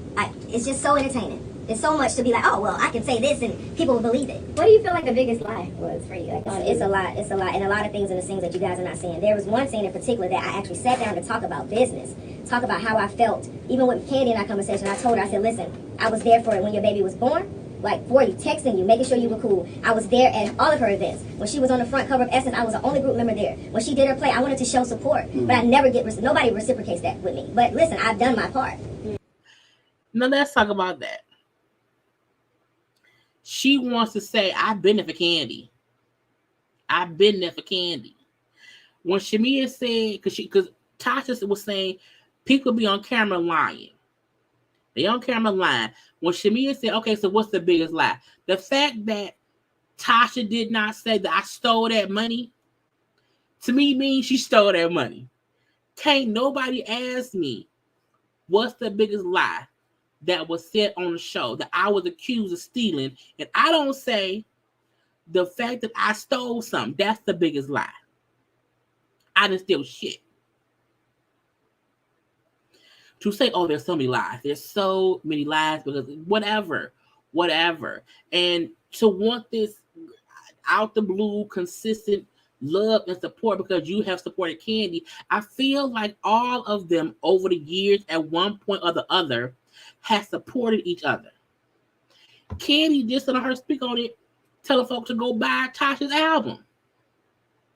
So, what the fuck? I feel like, we've seen Kandi throw support. The only person Kandi ain't gonna support is Phaedra. Kandi ain't gonna never tell y'all to go do shit to support Phaedra, okay? But Kandi has said to support Portia before, Nene, other people, Sheree, you know, some other folk who she's had issue with here and there and whatnot. I feel like anyone who makes it seem as if Candy can't be supportive, you a goddamn lie. Because we've seen her support people who we like, why the fuck you supporting her? Why are you supporting Marlo? We've seen Candy say how she supports people who don't support her. We've seen Candy say that she's shown up for folk outside of TV shows and this and that. And we've seen it too. You know, the luxury that we've had for the past, 13, 14 seasons of Housewives of Atlanta, we've seen Candy and what she's done in the industry. And if the only person who has an issue with Candy and how she do shit is LaTocha, I'm Scott, we don't care.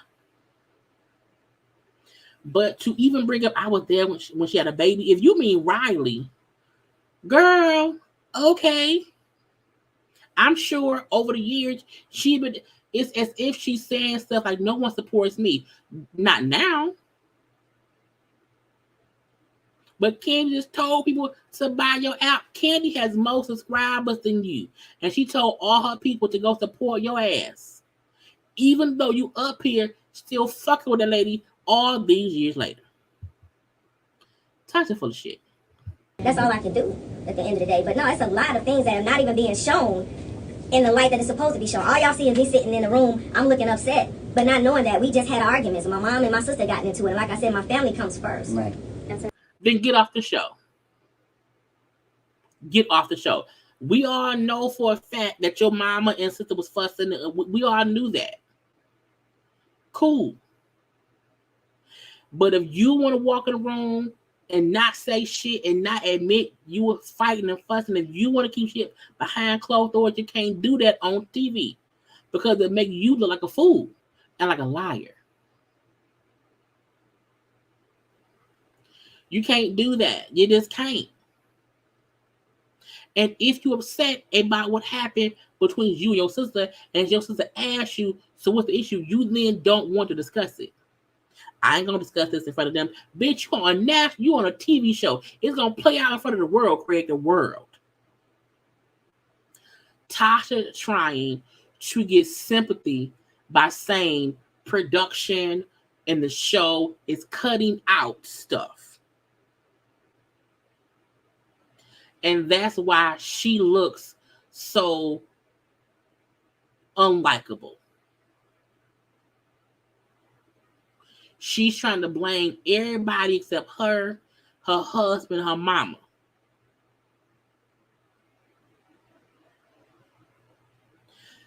You cannot be on a reality show and not want folk to see what's going on. Tasha wants to keep stuff private. Tasha still think this is 1998 and we don't have social media, reality shows, and people who gonna tell all the business. It ain't how it used to be. It isn't. I know that because I was raised in that era. We didn't have social media.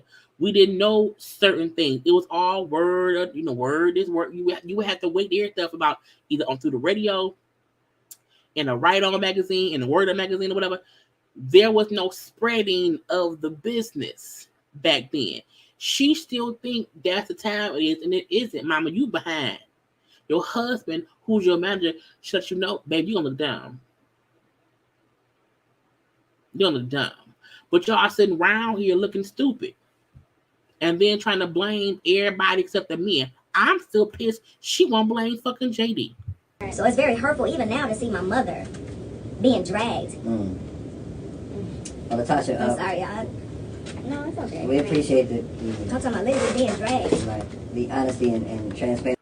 Your mama, look, y'all know how much I love my mama. Okay, can't nobody come at my mama. But my mama is literally a freaking angel on earth. You hear me? She not sneaky or conniving. She is supportive and loving. Y'all know my mama. You know what I'm saying? She ain't like that. Your mama getting dragged. Your mama mainly getting dragged because she was on camera telling you your sister was jealous of you, bothering it behind your sister back. That's why your mama get dragged. And you want to get emotional because that's your mama. And I get it. We all, mamas, no, we love them. We get that, man. We get that. Okay. However, your mama came on TV showing her ass. Your mama's message to your sister was horrible.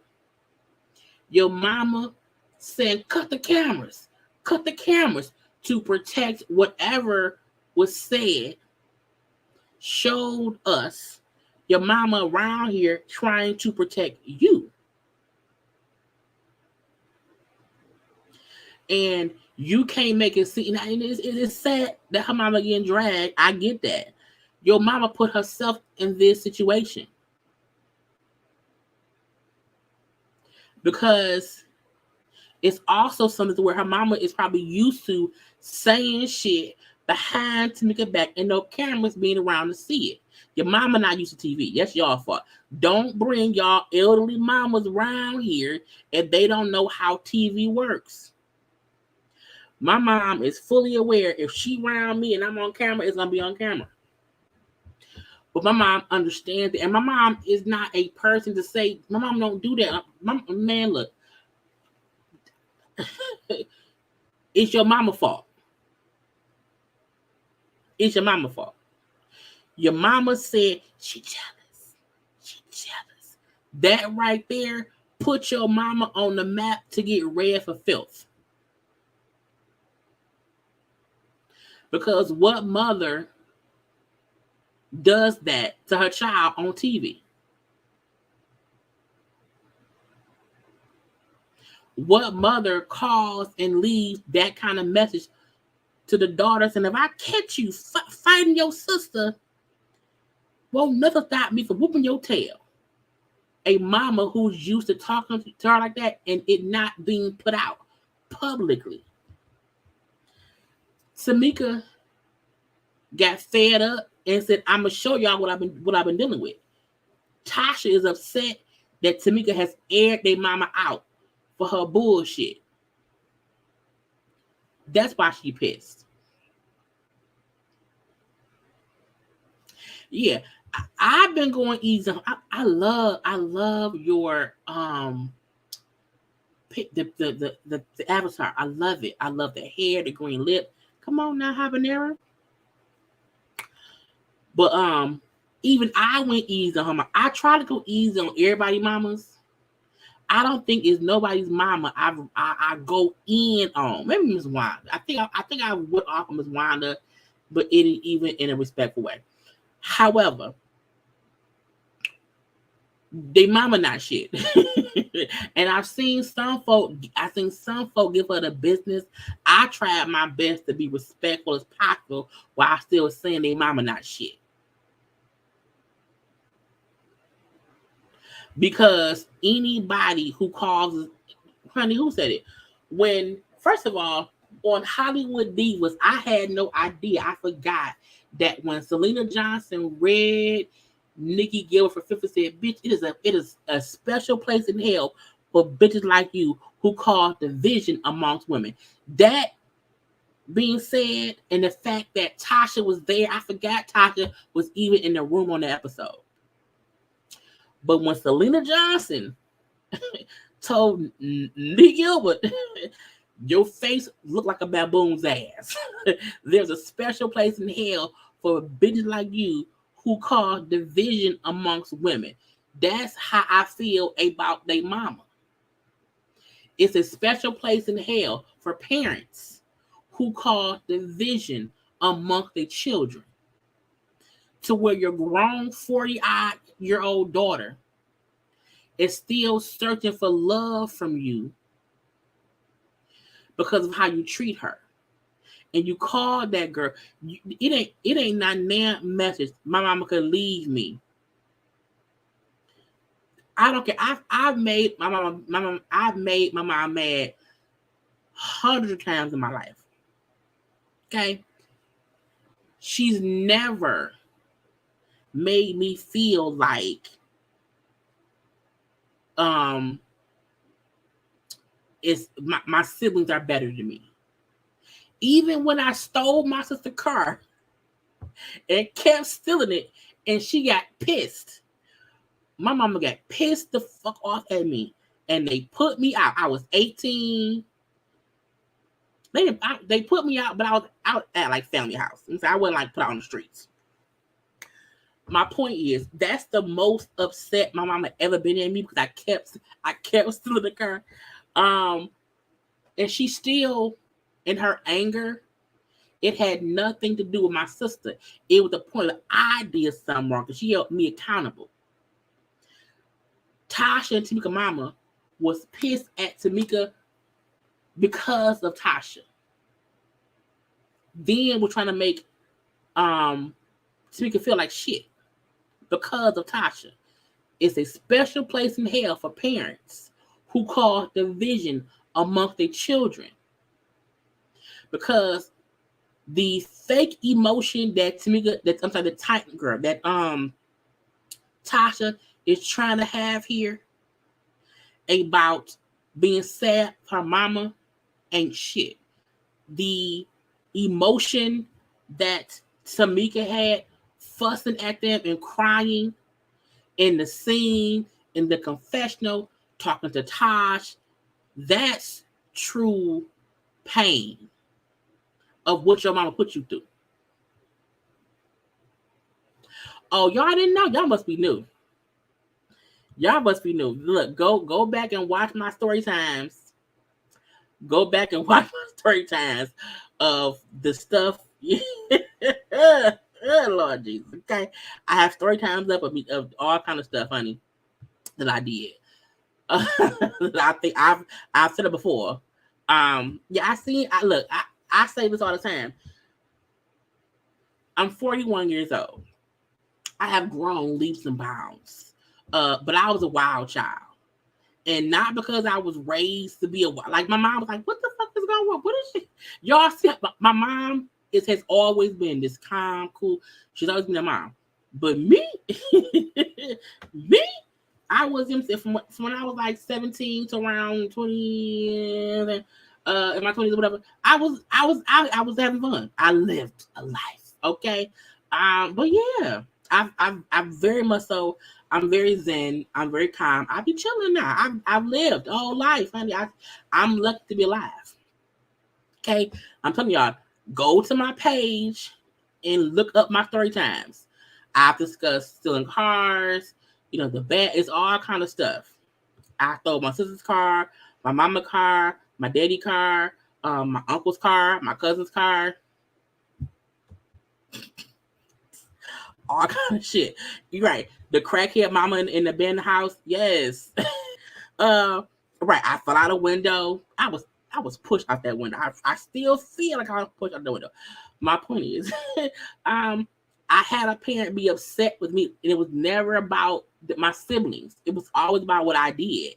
And Tasha's sitting around here, and she's now trying to garner sympathy for her mama. And we ain't for it. No, I didn't boost no cars. I always had the keys. If you leave the house and your key the house and the car there, I was like 17. You know what I'm saying? And I, yeah. But I wasn't like boosting cars. I would just take their car and be while they sleep, while they gone, so where I was out here, you know what I'm saying, riding around and getting it. Okay. But again, go watch my story time. It's crazy. Okay, it may be a playlist of story times, if I'm not mistaken. But yeah. This morning, we want to lift you up and celebrate the album, which is what we're here to do. The invitation, a conversation with God on April 7th. Is that relationship with God helping you through all this? Definitely. Definitely. What people better realize is that's the strength, that's my refuge. There you go. The music is that as well. It helps me because that's my therapy to be able to get through things. And so, yeah. Well, God is a healer, and He is able to do the impossible. Yes. And so we're praying that God can mend this relationship, right. Sisterhood, yes, and that you all will be on one accord very soon. We don't believe Tasha. We don't like Tasha. Right now, we don't like Tasha. Tasha gets on our nerve. Tasha be full of stuff. Okay. Tasha makes us upset. Okay. But Tasha up here denying, but not denying, place the blame on other places and all these things. And I feel like, girl, sit down. And the crazy part is we only on episode 2. There's still 4 more episodes to go. And I feel like, I think it's so funny that y'all don't know about stuff I have admitted from my earlier years. Okay. That's why I'm so that's why I always say, I have a button, a switch that shouldn't be pushed. And so I just be in my own little space. You know what I'm saying? And when I have to chill out, I sit and stay calm. But I feel like Tasha is trying to do damage control. I feel like she is aware that more is probably gonna come out later, and people may still feel some kind of way. Now, while we do know there was a show that went on, one show with SWV and Escape, we're just seeing how it happens. We're going to see what happened backstage and how, even though they went off date and did whatever, and the show was what it was, we're now seeing the turmoil that happens between the group, and even between the two groups, because I also feel like Tasha's trying to push this narrative that even her and Coco, did not want to be a part of the bullshit. And I feel like, ma'am, are you sure? Are you sure? I feel like, no, it's a whole bunch of antics that you were a part of that you don't want to admit and acknowledge. To me, that's a part of the, not being honest, not having a communication or whatever, and trying to draw a narrative that isn't fully true, that nobody believes except you. And I just think that's some bullshit. So I can't wait to see what Candy and them say tomorrow. We will have it watch along with what Candy and them say. I may do that tomorrow night. If I can get it downloaded and edit it down, it'll be tomorrow. If not, we'll probably do that Friday night. We shall see. I gotta see. I don't know. But I hope y'all had a good time tonight, honey. And it's a surprise I'm live, because I had no plans to go live today, but I did. But again, do not forget to subscribe to my channel. Okay, don't forget to follow me on social media at JayLeesCorner on IG, also on Twitter. Now, y'all was surprised at some stuff. I have a whole playlist of story times. The fact that 11 are hidden, I'm like, what 11 did I have? I don't know. But again, my neighbors in the brick, my worst 10 job, again, just different stuff. Past mistakes, car conversations, the guy I met on AOL, taking my mom to prom. Did I have? Oh yeah, the time I bought porno and my parents found a porno that I wrote, not made, that I wrote. Where's the one when I dated somebody's boyfriend? I needed to ride home, being tossed out the window. I gotta add the one back for the cars. I wonder if I made that one private because I posted it somewhere else and I made it private. But I'm gonna go and look at the ones that's private and make them unprivate, in case y'all can watch them. Because again, I have it's 11 that I don't know why I haven't hit. We shall see. But do not forget again to follow me on social media, subscribe to my channel, like the video. No, it's on my channel. It's on my channel. It's on my channel. Yeah, so it's just story times. It'll say, I think, like, I'm trying to see. I think if you go, am I on the right page? Let me see.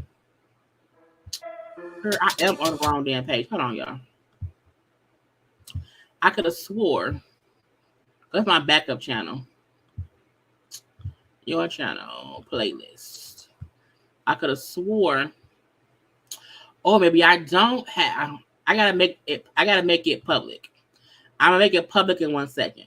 I did not realize I did not make it public. I'm gonna make my playlist public for my story times to give me about 15 minutes so y'all can watch it later on. It'll be there. But again, like the video, comment for the replay, okay? Share it and all that stuff. And a good time we have all. Okay, we had a good time tonight. Good time have our all. Okay, with the food listeners. I will talk to y'all later. Do not forget to know that you're loved and be safe. And I will talk to y'all later. I gotta go.